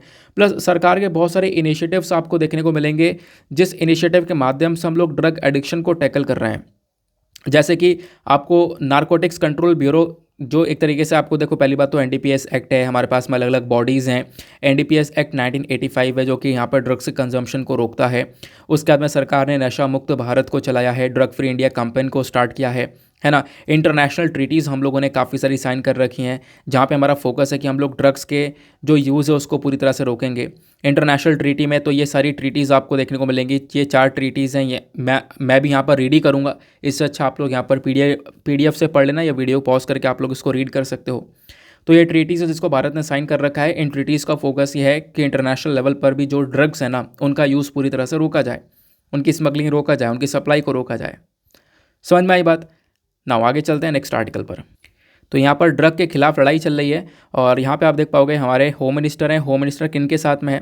तो जो नॉर्थ ईस्टर्न स्टेट्स हैं वहाँ के चीफ मिनिस्टर्स हैं, वहाँ के डीजीपीज़ हैं, उनके साथ में यहाँ पर ये मीटिंग चल रही है। किस प्रकार से हम लोग जो ये ड्रग का पूरा प्रॉब्लम है उसको हम लोग और कैसे ठीक कर सकते हैं। देन उसके बाद आते हैं एडिटोरियल डिस्कशन पर। आज हमारे पास में 3 इंपॉर्टेंट एडिटोरियल्स हैं, उनको काफ़ी डिटेल से हम लोग कवर करने वाले हैं। तो पहला एडिटोरियल आप लोग देखोगे कोएलिशन ऑफ द वर्ल्ड को लेकर यहाँ पर आर्टिकल दिया गया है कि अभी भारत के पास में काफ़ी सारे चांसेस हैं, हम लोग क्या क्या कर सकते हैं, वो बातें बताई गई हैं, डिस्कस करेंगे डिटेल से। फिर उसके पास में एक पर्टिकुलर एडिटोरियल आपको देखने को मिलेगा, टेक्स्ट एंड कॉन्टेक्स्ट पर है, वो ज़्यादा अच्छा है नहीं, फिर भी हम लोग डिस्कस कर लेंगे, है ना। दिल्ली के अंदर जो एयर पोल्यूशन है उसके खिलाफ क्या क्या एक्शन लिए जा रहे हैं। और इससे भी पहले, क्योंकि आपको पता होगा एडिटोरियल मैं अलग अलग न्यूज़पेपर से भी लेता हूँ, क्योंकि एडिटोरियल आपको अलग अलग न्यूज़पेपर से पढ़ने में थोड़ा ज़्यादा फ़ायदा रहता है, अच्छे टॉपिक्स आपके कवर होते हैं, नहीं तो फिर वो घिसे पीटे टॉपिक्स आपको न्यूज़पेपर में, एक ही न्यूज़पेपर में देखने को मिलते हैं। बाकी एक एडिटोरियल हम लोग लाइव स्टॉक को लेकर लेने वाले हैं। लाइव स्टॉक जो कि एक बहुत ज़्यादा चर्चा में रहने वाला न्यूज़ है, इसके ऊपर एक अच्छा एडिटोरियल लिखा हुआ है। और उसी के पर्सपेक्टिव से हम लोग आज का मेंस आंसर राइटिंग भी करेंगे। तो आपको हमेशा पता होगा कि हमेशा की तरह हम लोग अपने एडिटोरियल डिस्कशन से पहले मेंस का क्वेश्चन लेंगे। नाउ एक पर्टिकुलर एडिटोरियल हम लोग हिंदुस्तान टाइम्स का लेने वाले हैं जो कि बहुत ज़्यादा अच्छा है, और हिंदुस्तान टाइम्स आप बहुत अच्छा एडिटोरियल पब्लिश करता है। आप लोग एक बार मतलब रोज़ाना एक आध हफ्ते तक यहाँ पर इस न्यूज़पेपर को फॉलो करके देखो, बहुत अच्छे आर्टिकल्स आते हैं, बहुत अच्छे एडिटोरियल्स आते हैं। तो यहाँ पर दीपांकर घोष साहब ने यहाँ पर इस पर्टिकुलर एडिटोरियल को लिखा है। तो क्या बोलते हैं राइटर, आओ सारी बातों को समझते हैं। इस एडिटोरियल की सारी इन्फॉर्मेशन आपको स्क्रीन पर नीचे की साइड में दिख रही होगी। देखो इन्होंने टॉपिक चूज़ किया लाइव स्टॉक सेक्टर, जो हमारे पशु हैं, गाय भैंस हैं, उनके बारे में चर्चा करने वाले हैं। अब क्या चर्चा करने वाले हैं, क्योंकि हमने देखा रिसेंटली बहुत सारे गायों की जान चली गई। रीज़न क्या था, लंपी स्किन डिजीज़। तो लाइव स्टॉक सेक्टर बहुत सारे चैलेंजेस फेस कर रहा है, बहुत सारी प्रॉब्लम्स फेस कर रहा है। इन डिजीज़ के अलावा भी बहुत सारी बीमारी, बहुत सारी दिक्कतें हैं जो कि यहाँ पर इस सेक्टर पे देखने को मिल रही हैं। तो उन बीमारियों को कैसे ठीक किया जा सकता है उसके बारे में ये राइटर जोर देते हैं। तो इन्होंने बोला कि देखो जो एनिमल हस्बेंड्री है, जो हम लोग पशुपालन कर रहे हैं ना, ये एक इंपॉर्टेंट सब सेक्टर है हमारे एग्रीकल्चरल इकोनॉमी का। इंडिया के अंदर सबसे बड़ा सेक्टर एग्रीकल्चर सेक्टर देखने को मिलेगा, जहाँ पर सबसे ज़्यादा लोगों को रोज़गार मिला हुआ है। यहीं पर आपको ये पशुपालन भी देखने को मिलेगा, लोग गाय भैंस पाल कर भी अपनी रोजी रोटी चला रहे हैं। बेसिकली एग्रीकल्चर इकोनॉमी के अंदर ही एक छोटा सा पोर्शन आपको ये एनिमल हस्बेंड्री का देखने को मिलता है। और इंडिया बेसिकली ब्लेस्ड है। ब्लेस्ड क्यों है, क्योंकि भारत में आपको लाइव स्टॉक पॉपुलेशन बहुत बड़े मात्रा में देखने को मिलती है, बहुत बड़े मात्रा में गाय भैंस आपको देखने को मिलेंगे हमारे देश में। लाइव स्टॉक सेक्टर एक इम्पॉर्टेंट रोल प्ले करता है लोगों को लाइवलीहुड प्रोवाइड करवाने में। लोगों की जो ज़िंदगी चल रही है, उनको रोज़गार मिला हुआ है, वो भी इस लाइव स्टॉक सेक्टर से मिला हुआ है। इनफैक्ट जो गांव वाले एरियाज़ हैं, उन गांव वाली पॉपुलेशन में 60% से ज़्यादा जो आबादी है वो इसी लाइव सेक्टर के ऊपर डिपेंडेंट है। लोगों को न्यूट्रिशन भी मिल रहा है, क्योंकि ये जो लाइव स्टॉक सेक्टर है, यहाँ से बहुत सारा दूध, डेयरी प्रोडक्ट्स आपको मिल रहे हैं, जहाँ से बहुत सारा न्यूट्रिशन भी आपको मिल रहा है। तो इंडिया के अंदर न्यूट्रिशन प्रोवाइड करवाने का काम भी करता है लाइव स्टॉक सेक्टर। तो आप कह सकते हो ये जो हमारे पास में गाय भैंस है ना, ये जीता जाता एसेट है भारत के लिए, बिल्कुल एसेट है। लेकिन ये एसेट बहुत सारे चैलेंजेस फेस कर रहा है करेंट टाइम पर। सबसे पहली दिक्कत है कि भैया जो फीड और फॉडर है, यानी जो चारा है, गाय भैंस क्या खाती हैं, चारा खाती हैं, उस चारे की ही सबसे बड़ी कमी देखने को मिलेगी। दूसरी प्रॉब्लम है बीमारी। बीमारी क्या, आपने लंपी स्किन डिजीज़ देखा, बेहाल कर दिया लंपी स्किन डिजीज़ ने, हज़ारों की कगार में गायों की जान गई है। उसके बाद में आप देखोगे कि अनऑर्गेनाइज्ड मार्केट देखने को मिलेगा, जो यहाँ पर डेयरी प्रोडक्ट्स है वो सही से मार्केट के अंदर नहीं जा पाता। देन उसके बाद में आप देखोगे कि और भी बहुत सारी प्रॉब्लम्स यहाँ पर हो रही हैं, है ना। हमारी जो गाय भैंस है, इनकी हेल्थ वगैरह भी आप देखोगे ज़्यादा नाजुक देखने को मिल रही है बहुत सारी जगहों में। तो ये कुछ चैलेंजेस आपको नज़र आते हैं करेंट टाइम पर इस लाइव स्टॉक सेक्टर के अंदर में। फिर राइटर ने बोला कि आपको पता नहीं है कि लाइव स्टॉक सेक्टर का इम्पोर्टेंस हमारी इकोनॉमी के लिए कितना बड़ा है, हमारी अर्थव्यवस्था में कितना बड़ा कंट्रीब्यूशन देता है ये। अब वो कंट्रीब्यूशन कितना बड़ा है इसको समझो। देखो इकोनॉमिक सर्वे 2021 के अकॉर्डिंग अगर हम लोग बात करें तो लाइव स्टॉक का जो कंट्रीब्यूशन है हमारे पूरे एग्रीकल्चर सेक्टर में वो बहुत ज़्यादा है। 2014-15 में ये कंट्रीब्यूशन 24.32% का हुआ करता था, लेकिन 2018-19 में ये कंट्रीब्यूशन बढ़कर 28.63% का हो चुका है। तो हमारी इकोनॉमी में लगातार इस लाइव स्टॉक का कंट्रीब्यूशन बढ़ रहा है, इंक्रीज़ हो रहा है। गाय भैंस हमारे अर्थव्यवस्था को और ऊपर लेकर जा रही हैं, आप ऐसा कह सकते हो।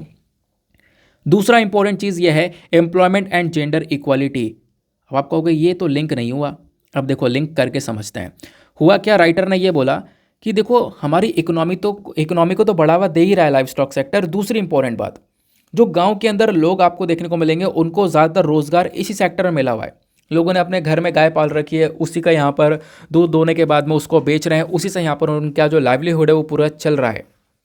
या फिर आप कह सकते हो बहुत सारे किसान भाई आपको देखने को मिलेंगे जो कि फसल उगा रहे हैं, उनके पास में गाय भैंस हैं, तो कभी कभी क्रॉप फेलियर है, फसल यहाँ पर फेल मार गया, फसल सही से ग्रो नहीं हो पाया, तो उस समय पर उनको सपोर्ट मिलता है लाइव स्टॉक का। तो इतना ज़्यादा इंपॉर्टेंस है हमारे यहाँ पर लाइव स्टॉक का, ये बात आपको यहाँ पर समझ में आई। दूसरी इंपॉर्टेंट, ये तो आपने समझ लिया कि हाँ रोज़गार बहुत सारे लोगों को मिला हुआ है। एक और बात देखोगे तो इंडिया के अंदर आपको डेयरी सेक्टर एक बहुत बड़ा सेक्टर नज़र आता है, और आप देखोगे कि हमारे यहाँ पर जो डेयरी फार्मर्स हैं, उन डेयरी फार्मर्स में बहुत सारे लोग आज के टाइम पर काम कर रहे हैं। लगभग 80 मिलियन के आसपास डेयरी फार्मर्स डायरेक्टली वर्क कर रहे हैं और इनमें सबसे ज़्यादा जो जॉब्स जनरेट हो रही हैं वो हैं वेमेन के लिए। डेयरी सेक्टर के अंदर दूध दोहने का काम जो है वो सबसे ज़्यादा आपको देखने को मिलेगा कि वेमेन आज के टाइम पर कर रही हैं गांव वाले एरिया में, गांव वाले क्षेत्र में। तो इससे क्या हो रहा है, जेंडर इक्वालिटी हो रही है। एक तरफ आदमी काम कर रहे हैं, वेमेन को कोई काम नहीं मिल पा रहा है, तो लाइव स्टॉक सेक्टर के अंदर वेमेन के लिए बहुत सारी अपॉर्चुनिटीज़ बनी हैं, बहुत सारी जगह पर वेमेन को यहाँ पर इस पर्टिकुलर सेक्टर में काम मिला है। तो इससे क्या हो रहा है, जेंडर इक्वालिटी यहाँ पर नज़र आ रही है। देन उसके बाद में एक चीज़ मेंशन की गई, what are the current challenges related to livestock in India. ये तो यहाँ पर राइटर ने बताया कि हाँ इकोनॉमी के अंदर कितना बड़ा कंट्रीब्यूशन है। अब राइटर बोलते हैं कि ये जो पर्टिकुलर सेक्टर है ना, यहाँ पर बहुत सारे चैलेंजेस आपको देखने को मिलेंगे। सबसे पहला चैलेंज यहाँ पर यह है कि भैया आज के टाइम पर बहुत सारी बीमारियाँ जानवरों के अंदर बढ़ रही हैं। सबसे पहला आपको देखने को मिलेगा, मोस्ट रिसेंट देखने को मिलेगा, वो है lumpy skin disease. Lumpy skin disease अलग अलग राज्यों में देखने को मिला, जहाँ पे हज़ारों की कगार में गायों की जान गई है इस पर्टिकुलर बीमारी से। इनफैक्ट यहाँ पर राजस्थान के अंदर बात करोगे तो लगभग 1 मिलियन से ज़्यादा, यानी कि 10 लाख से ज़्यादा जो आपको कैटल देखने को मिल रही है, गायें देखने को मिल रही हैं, उनके अंदर ये लंपी स्किन डिजीज़ पाया गया है। उसके बाद में अफ्रीकन स्वाइन फीवर जैसी बीमारियाँ अभी केरला के अंदर पाई गई हैं। तो आप कह सकते हो बीमारी भी लगातार इंक्रीज़ हो रही हैं इन लाइव स्टॉक्स के अंदर में। तो ये एक सबसे पहला चैलेंज है। आपसे अगर पूछा जाए तो इंटरव्यू के पर्सपेक्टिव से भी इंपॉर्टेंट है कि आखिरकार हमारा जो लाइव स्टॉक सेक्टर है वो कौन कौन सी प्रॉब्लम फेस कर रहा है। तो नंबर 1 प्रॉब्लम हो गया। दूसरा प्रॉब्लम है फीड एंड फॉडर, यानी जो चारा है उसमें काफ़ी हद तक आप कह सकते हो कमी देखने को मिल रही है। मैं आपको समझाता हूँ कैसे। देखो, अर्बनाइजेशन बहुत तेज़ी से इंक्रीज़ हो रहा है, लोग शहर की तरफ आगे बढ़ रहे हैं, जो लैंड का साइज़ है यानी कि जो जगह है वो लगातार कम होती चली जा रही है। अब लैंड साइज़ बहुत ज़्यादा कम होता चले जा रहा है, तो आप कह सकते हो जगह नहीं बच पा रही है। तो कहाँ पर हम लोग ये फॉडर को रखें या फॉडर को यहाँ पर उगाएं, मतलब फॉडर रखा जाए, फॉडर को सही से ट्रीट किया जाए। तो कहीं ना कहीं ये जो चारा है ना, इसका शॉर्टेज भी आपको यहीं पर इसी वजह से देखने को मिलेगा। इंडिया की अगर आप लोग बात करोगे तो इंडिया के पास में केवल 5% अपना खुद का कल्टीवेबल लैंड देखने को मिलेगा अंडर फॉडर प्रोडक्शन। सिर्फ 5% का एरिया देखने को मिलेगा जहाँ पर फॉडर प्रोडक्शन हो रहा है, सिर्फ 5%, बहुत ज़्यादा कम है। तो आप कह सकते हो कि ये अगेन ये 5% भी लगातार कम हो रहा है। तो इसकी चक्कर में जो हमारी गाय भैंस उनको प्रॉपर चारा नहीं मिल पा रहा है, चारे के बीच में एक बहुत बड़ा शॉर्टेज देखने को मिल रहा है। एक रिपोर्ट आती है किसकी, ICAR की, Indian grassland and fodder research institute की एक रिपोर्ट आती है। और इस रिपोर्ट के अंदर बताया गया कि जो ड्राई फॉडर है, जो सूखा चारा होता है ना, ये 23.4% से कम हो चुका है, यानी कि इतनी परसेंट की कमी देखने को मिल रही है। और जो हरा चारा आपको देखने को मिलेगा, इसमें 11.24% से कमी देखने को मिल रही है। तो मतलब चारे के अंदर कमी देखने को मिल रही है, ऐसा खुद यहाँ पर रिपोर्ट्स आ रही हैं, सर्वे आ रहे हैं, वो यहाँ पर बता रहे हैं। दूसरा एक बहुत बड़ा, ये तो 2 चैलेंजेस हो गए। एक नेक्स्ट चैलेंज आपको देखने को मिलेगा, वो है इनएडिक्वेट फाइनेंशियल अटेंशन, यानी कि जो लाइव स्टॉक सेक्टर है ना, ये हम लोग को पैसा कमा के दे रहा है, हमारी इकोनॉमी के अंदर बहुत बड़ा कंट्रीब्यूशन दे रहा है, हमारी GDP को ग्रो कर रहा है। लेकिन ये बताओ इस सेक्टर में कितना पैसा खर्च रहे हैं? बिल्कुल नहीं, है ना। इस पर्टिकुलर सेक्टर पर बिल्कुल भी पैसा नहीं खर्चा जा रहा है। हालांकि ये सेक्टर बहुत सारा खर्चा, इन्वेस्टमेंट को डिजर्व करता है, लेकिन वो इन्वेस्टमेंट यहाँ पर नहीं हो रहा है। और आप कह सकते हो वो बहुत, जो भी पैसा खर्च जा रहा है वो बहुत ज़्यादा कम है, पब्लिक एक्सपेंडिचर का बहुत ज़्यादा कम है। इनफैक्ट इतना कम है, देखो जो लाइव स्टॉक सेक्टर ये हमारी इकोनॉमी को जितना भी पैसा दे रहा है ना, उससे बहुत ज़्यादा कम हम इसके ऊपर इन्वेस्ट कर रहे हैं। तो थोड़ा सा तो खर्चा बढ़ाना पड़ेगा, थोड़ा सा यहाँ पर फाइनेंशियल अटेंशन देना पड़ेगा यहाँ पर इस पर्टिकुलर सेक्टर में, जिससे हम लोग इस पर्टिकुलर सेक्टर को और ज़्यादा बेहतर कर पाएँ। ये चैलेंज नज़र आया। अगला चैलेंज है impact of climate change on live stock. Climate change का मतलब मैंने आपको पहले ही बता चुका हूँ। देखो यहाँ पर जो टेम्परेचर का इंक्रीज़ होना, गर्मी होना, ह्यूमिड कंडीशंस होना, तो इसकी वजह से भी आप कह सकते हो कि जो लाइव स्टॉक है ना, इनके अंदर बिहेवियरल चैलेंज आता है, इनका बिहेवियर बदलता हुआ नज़र आता है। जो ये मॉनसून सीज़न लगातार चेंज होते रहते हैं, इसका इम्पैक्ट भी पड़ता है। काफ़ी सारे जगह पर बहुत बारिश हो गई, बाढ़ आ गई, है ना। तो जैसे इंसान सफ़र करता है वैसे जानवर भी सफ़र करते हैं, ये हमें सोचना होगा, है ना। लोगों के ऊपर इफेक्ट पड़ता है, लोगों को इंजरी होती है, भूख से मर रहे होते हैं, प्यास लग रही है, भूख लग रही है, बीमार पड़ रहे हैं। वही प्रॉब्लम जानवरों को भी हो रही है। दिक्कत यह कि जानवर वॉइसलेस है। राइटर ने यह बात बहुत अच्छी मेंशन करी है कि प्रॉब्लम यह है कि जानवर वो वॉइसलेस है, वो अपनी आवाज़ उठा नहीं सकता। यहाँ पर इंसान अपनी आवाज़ उठा रहे हैं, मतलब अपने बारे में बता रहे हैं। तो इस चक्कर में यहाँ पर जो ये प्रॉब्लम है ना, ये गाय भैंसों के लिए, लाइव स्टॉक के लिए, किसी दूसरे जानवर के लिए बहुत ज़्यादा बढ़ जाती है। देन उसके बाद में राइटर मेंशन करते हैं lack of adequate extension services, यानी कि कुछ और भी इंपॉर्टेंट सर्विसेज यहाँ पर चाहिए होती हैं इस पर्टिकुलर सेक्टर में, जैसे वैक्सीनेशन, प्रिवेंशन, बीमारियों को रोकने के लिए यहाँ पर अलग अलग वैक्सीनेशन चाहिए होगा। लेकिन यही चीज़ों के अंदर भी आप देखोगे तो बहुत ज़्यादा कमी नज़र आती है, क्योंकि प्रॉपर इन्वेस्टमेंट भी आपको यहाँ पर इस पर्टिकुलर सेक्टर में नज़र आएगा नहीं। समझ में आई बात। अब राइटर बोलते हैं कि इसका सोल्यूशन क्या हो सकता है, what should be the way forward, क्या हम लोग कर सकते हैं। तो पहला तो भैया फॉर्डर सिक्योरिटी को मेंटेन करो। जैसे आप लोग अपने नागरिकों के लिए फूड सिक्योरिटी को मेंटेन करते हो ना, कि हाँ भाई हर लोगों को खाना मिलना चाहिए, हर लोग तक खाना पहुंचना चाहिए, कोई भी भूख से ना मरे, वैसे यहाँ पर जानवरों का ख्याल भी रखना होगा। इस प्रकार से एक इक्वल अटेंशन फॉर्डर सिक्योरिटी के ऊपर भी देना होगा कि इन लाइव स्टॉक्स को प्रॉपरली चारा मिल पाए, है ना। जैसे इंसान को रिक्वायरमेंट है वैसे यहाँ पर इन जानवरों को भी रिक्वायरमेंट है। तो ये काम करना होगा, पहला काम तो ये बहुत इंपॉर्टेंट है।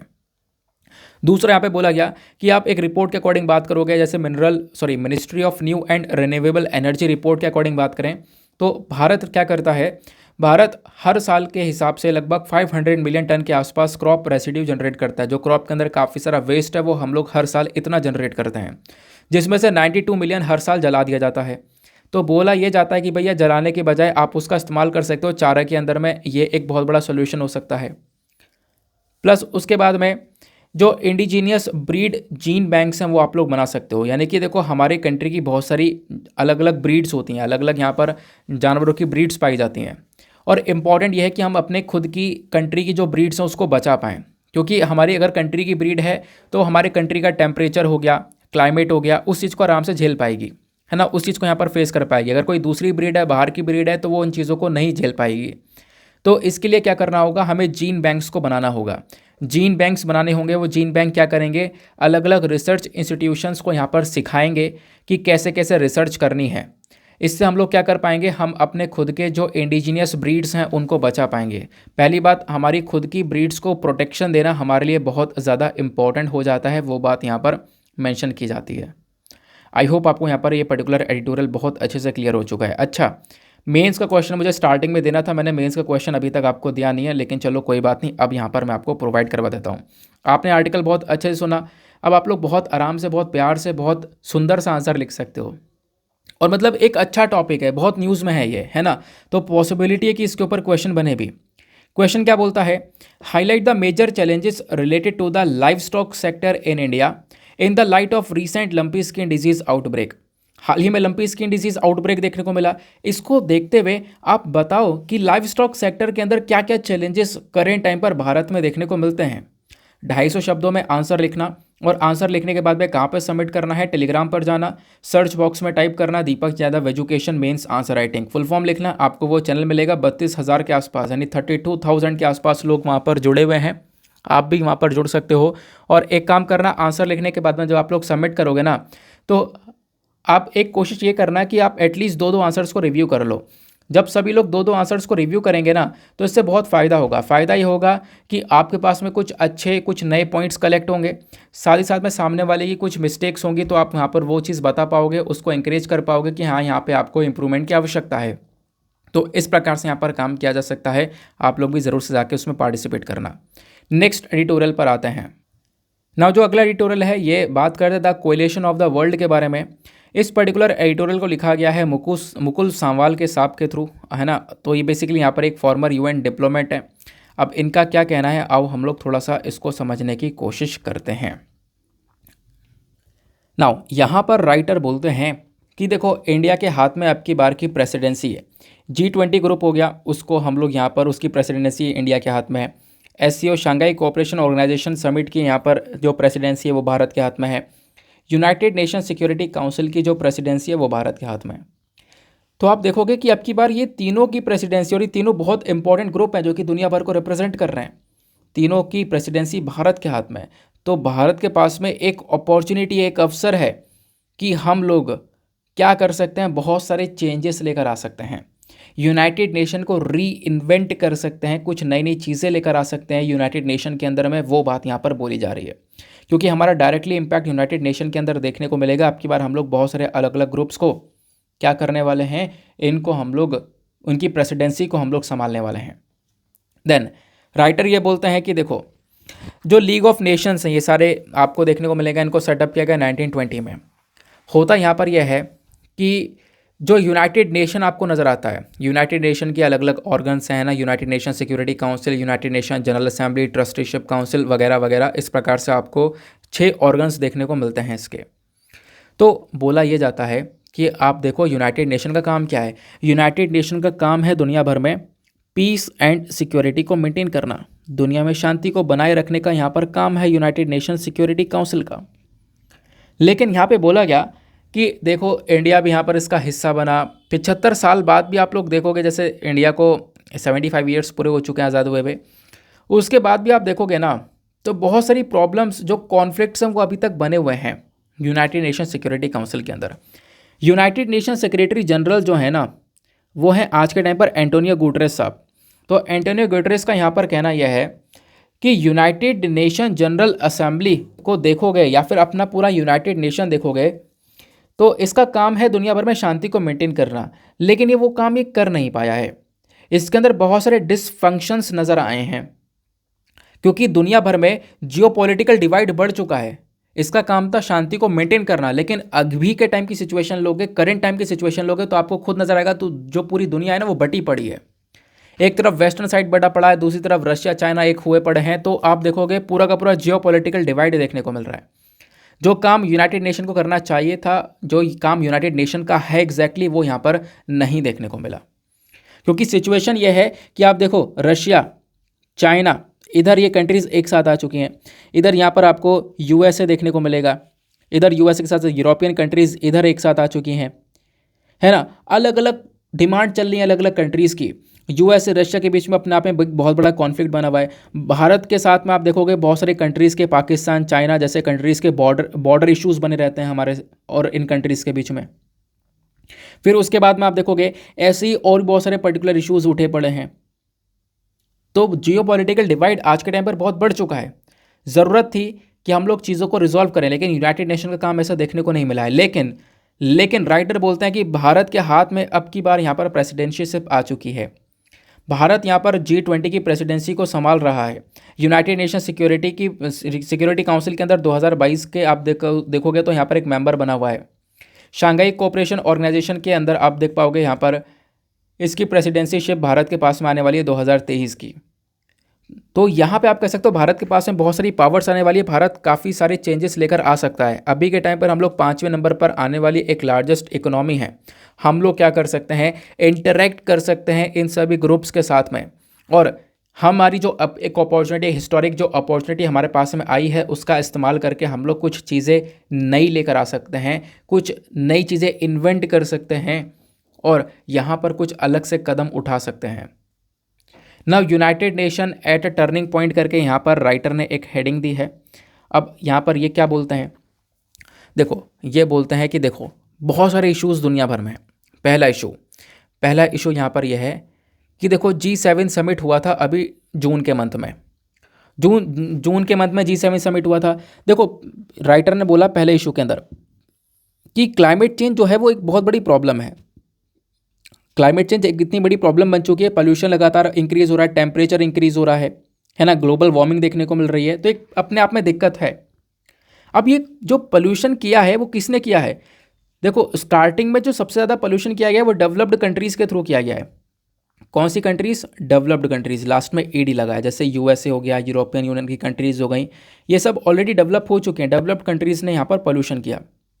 नाउ अभी के टाइम पर जो डेवलपिंग कंट्री हैं, इंडिया जैसी कंट्री हो गया, ये सब डेवलपिंग कंट्री है। तो भारत क्या कर रहा है, आज के टाइम पर हम लोग भी एक डेवलप्ड कंट्री बनने के पीछे भाग रहे हैं। इसकी वजह से पोल्यूशन हम लोग भी पैदा कर रहे हैं, बहुत सारा पोल्यूशन हो रहा है।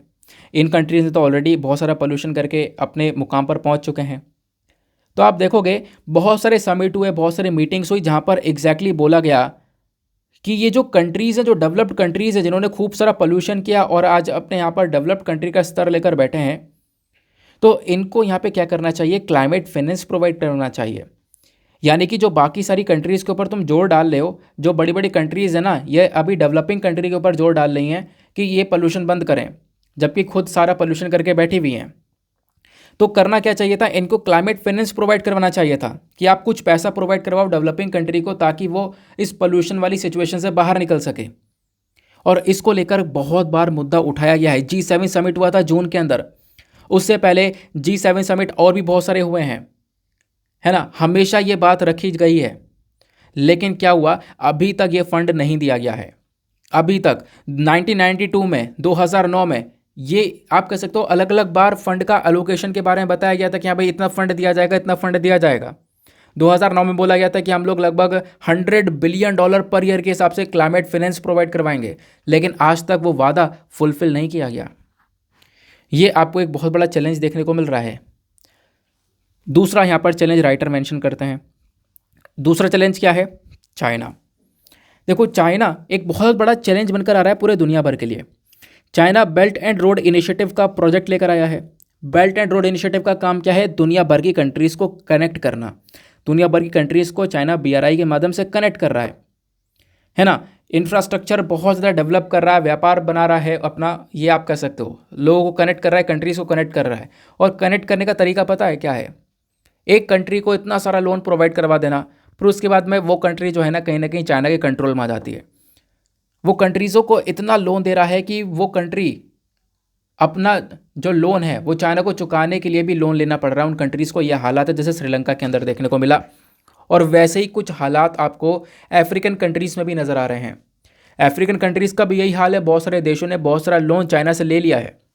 चाइना का इन्वेस्टमेंट उन कंट्रीज़ में बढ़ रहा है, फिर उसके बाद में चाइना अपने बेल्ट एंड रोड इनिशिएटिव के अंदर उस कंट्री को लेकर आ जाता है, अपना व्यापार का रास्ता वहाँ से जोड़ देता है, तो अपना व्यापार को बढ़ावा दे रहा है। तो ये काम देखने को मिला। इसकी चक्कर में यहाँ पर आप देखोगे चाइना आज के टाइम पर धीरे धीरे ग्रो भी कर रहा है। चाइना एक तरफ US सुपर पावर बनकर बैठा है, चाइना चाहता है कि मैं US को रिप्लेस करके सुपर पावर बनूँ। एक तरफ ये लड़ाई आपको देखने को मिलेगी, है ना। ये बात यहाँ पर रखी जाती है। फिर तीसरा इंपॉर्टेंट बात यहाँ पर बताई गई, जो मैंने आपको स्टार्टिंग में ही बता दिया था, ठीक है ना। जो मैंने आपको स्टार्टिंग में बता दिया था, वो तीसरी इंपॉर्टेंट चीज़ क्या है, वेस्टर्न कंट्रीज़ एक तरफ और इधर ईस्टर्न कंट्रीज़ एक तरफ। मतलब रशिया चाइना कंबाइन हो चुके हैं, और दूसरी तरफ यहाँ पर आप देखोगे जो अमेरिका है और इसकी कुछ एलाइड पावर्स है वो एक तरफ हो चुके हैं। अमेरिका ने ही यहाँ पर काम अपना हरकत जो है वो एक बहुत गलत हरकत दिखाई है। मैं आपको बताता हूँ एग्जैक्टली हुआ क्या। देखो, चाइना अपना दबदबा बनाने की कोशिश कर रहा है, जो कि अपना आप में कंसर्न बना पड़ा है। बहुत सारे एरियाज़ को कब्जा कर बहुत एरिया बड़ा कर लिया है। तिब्बत को कब्जा रखा है इन्होंने, अक्साई चीन वाले एरिया को कब्जा रखा है, और भी बहुत सारे एरिया को कब्जा रखा है। दूसरी तरफ आप देखोगे रशिया यूक्रेन का वॉर चल रहा है ना। रशिया यूक्रेन का वॉर चल रहा है। यूक्रेन को यहाँ पर USA, यूरोपियन यूनियन, इन कंट्रीज़ ने बहुत सपोर्ट किया। आप कह सकते हो अमेरिका ने बहुत सपोर्ट किया। इसके बदौलत यहाँ पर यूक्रेन जो है रशिया से आज के टाइम पर लड़ भी रहा है। और इसमें हुआ क्या कि अमेरिका ने या यूरोपियन यूनियन की कंट्रीज़ ने रशिया के ऊपर बहुत सारे सैंक्शन लगा दिए, तमाम सैंक्शन लगा दिए, बहुत सारे प्रतिबंध लगा दिए, जिससे रशिया कोई व्यापार वगैरह नहीं कर पा रहा है। सब कुछ हालात ख़राब कर दिए, स्विफ्ट से बाहर निकाल दिया। ये सब हमने पढ़ रखा था। तो इससे होगा क्या, आप खुद इमेजिन करो इससे क्या होगा, इसका इम्पैक्ट क्या पड़ेगा। आप इमेजिन करो क्या इम्पैक्ट पड़ सकता है कि जब रशिया के ऊपर सैंक्शन लग रहे हैं बहुत ज़्यादा, ये सारी कंट्रीज़ यूक्रेन को सपोर्ट कर रही है, रशिया अकेला रह गया, तो क्या पड़ेगा इम्पैक्ट। इम्पैक्ट ये पड़ रहा है कि रशिया भी चाइना की साइड में खिसक रहा है। यानी रशिया को चाइना का सपोर्ट मिल रहा है और चाइना के साथ में रशिया आकर खड़ा हो जा रहा है। तो रशिया चाइना आज के टाइम पर साथ में आ गए हैं, आप ऐसा कह सकते हो। दूसरी तरफ दूसरी कंट्रीज़ आपको देखने को मिलेंगे, तो यहाँ पर चाइना को और ज़्यादा पावर मिल जाती है। ये आपको एक इशू देखने को मिलेगा। यानी कि अपने आप में किसी ना किसी चीज़ को लेकर या सभी के कुछ ना कुछ इंटरेस्ट हैं, सबके कुछ ना कुछ इंटरेस्ट है, जिसको लेकर यहाँ पर ये कंट्रीज़ आपस में आपको भिड़ती हुई नज़र आ रही हैं। फिर उसको लेकर राइटर ने यहाँ पर एट द लास्ट मेंशन किया है कि भैया इसका एक ही सॉल्यूशन है, वो है वसुधैव कुटुंबकम। अब वसुधैव कुटुंबकम का मतलब मैंने आपको पहले भी पढ़ा रखा है। इसका मतलब क्या है, इसका मतलब है the world is one family, जो पूरी दुनिया है वो एक ही परिवार है। तो इंडिया जो कि प्रेसिडेंसीशिप संभाल रहा है ना, तो इंडिया क्या कर सकता है, इंडिया इसी वाली चीज़ को इंट्रोड्यूस कर सकता है। भारत यहाँ पर इस चीज़ को इंट्रोड्यूस कर सकता है, वसुधैव कुटुंबकम को इंट्रोड्यूस कर सकता है यूनाइटेड नेशन सिक्योरिटी काउंसिल के अंदर दिसंबर के मंथ में, जो भी हम लोग चीज़ें यहाँ पर अभी जो भी समिट हम लोग यहाँ पर संभालने वाले हैं उसके अंदर इसी पर्टिकुलर इनिशिएटिव को हम लोग लेकर चल सकते हैं। इस चीज़ के माध्यम से हम लोग सपोर्ट कर सकते हैं। क्लाइमेट चेंज वाला इशू हम लोग को उठाना होगा डेफिनेटली, क्योंकि क्लाइमेट चेंज में जब बोला गया था कि डेवलपिंग कंट्रीज़ पैसा प्रोवाइड करवाएंगी तो उन्होंने अभी तक डेवलप्ड कंट्रीज़ पैसा प्रोवाइड करवाएंगे, उन्होंने अभी तक करवाया नहीं, तो उनको करवाना चाहिए। इस पर्टिकुलर इशू को यहाँ पर इंडिया को उठाना चाहिए, ठीक है, ताकि यहाँ पर डेवलपिंग कंट्रीज़ को सपोर्ट मिले।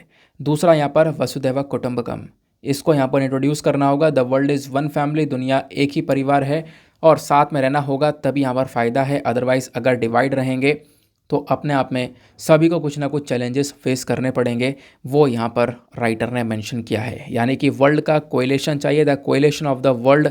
इसी वजह से यहाँ पर राइटर ने इस पर्टिकुलर एडिटोरियल की हेडिंग रखी है। आई होप आपको यहाँ पर सारी चीज़ें क्रिस्टल क्लियर हो चुकी हैं। नेक्स्ट आपको टेक्स्ट एंड कॉन्टेक्स्ट पर एक छोटा सा आर्टिकल देखने को मिलेगा। ये आर्टिकल बात करता है the action plan against Delhi's air pollution. जो आपको दिल्ली के अंदर एयर पोल्यूशन देखने को मिल रहा है ना, उसके अगेंस्ट में यहाँ पर कुछ एक्शन प्लान यहाँ पर चलाया जा रहा है।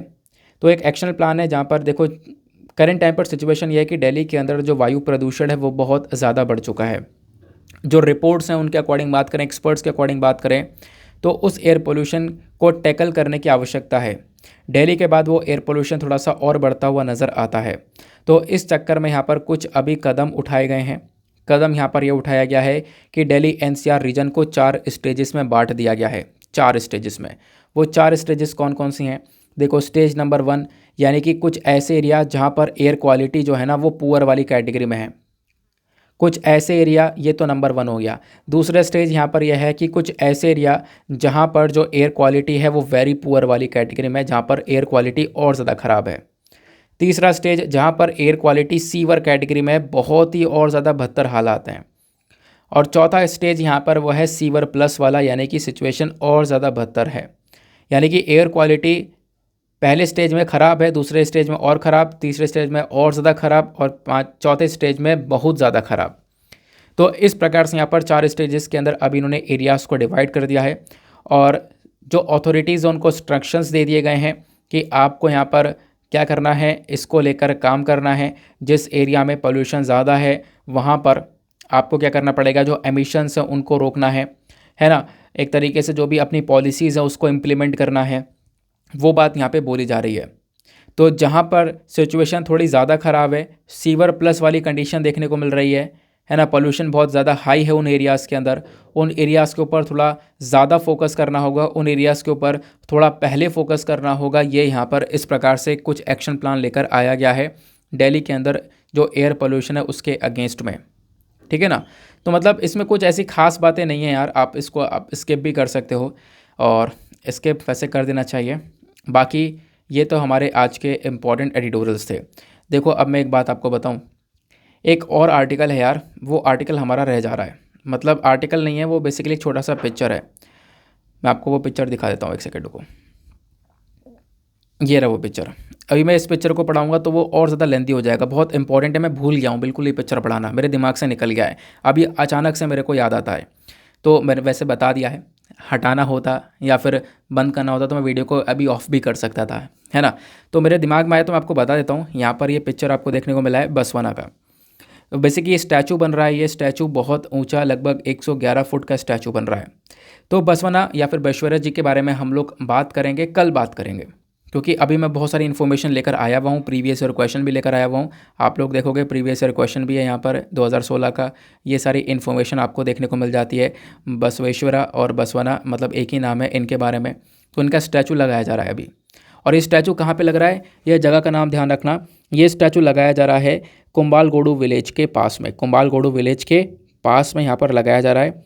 बेसिकली आप कह सकते हो बेंगलुरु के अंदर में, है ना।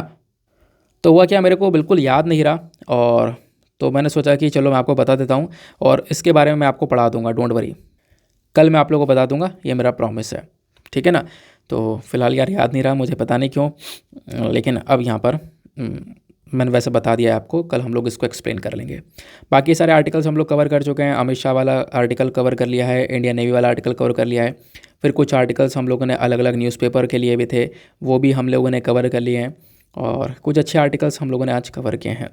नाउ इसी के साथ मैं करता हूँ अपने लेक्चर को समाप्त और मिलते हैं आपसे अगले वीडियो में। आज के लिए bye bye, have a nice day, thank you and जय हिंद। लेकिन पहले रुक जाओ, प्रीलिम्स का जो क्वेश्चन है उसका आंसर भी फटाफट देख लेते हैं। तो प्रीलिम्स का क्वेश्चन था आपका, मिडिवल इंडिया के अंदर जो टर्म है फनम, ये किस चीज़ को रेफ़र करता है? ये बेसिकली ऑप्शन इसका बी करेक्ट आंसर है, कॉइन्स को यहाँ पर ये रेफ़र करता है। तो ये बात भी आप लोगों को ध्यान में रखनी है, ये इस बार का क्वेश्चन पूछा गया था।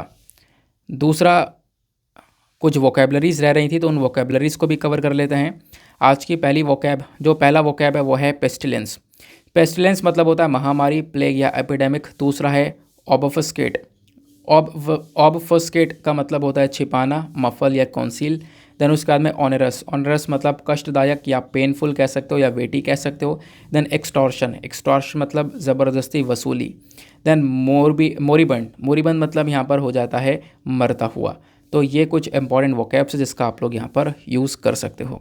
नाउ इसी के साथ में करेंगे लेक्चर को समाप्त। मिलेंगे आपसे अगले वीडियो में। आज के लिए bye bye, have a nice day, thank you and जय हिंद।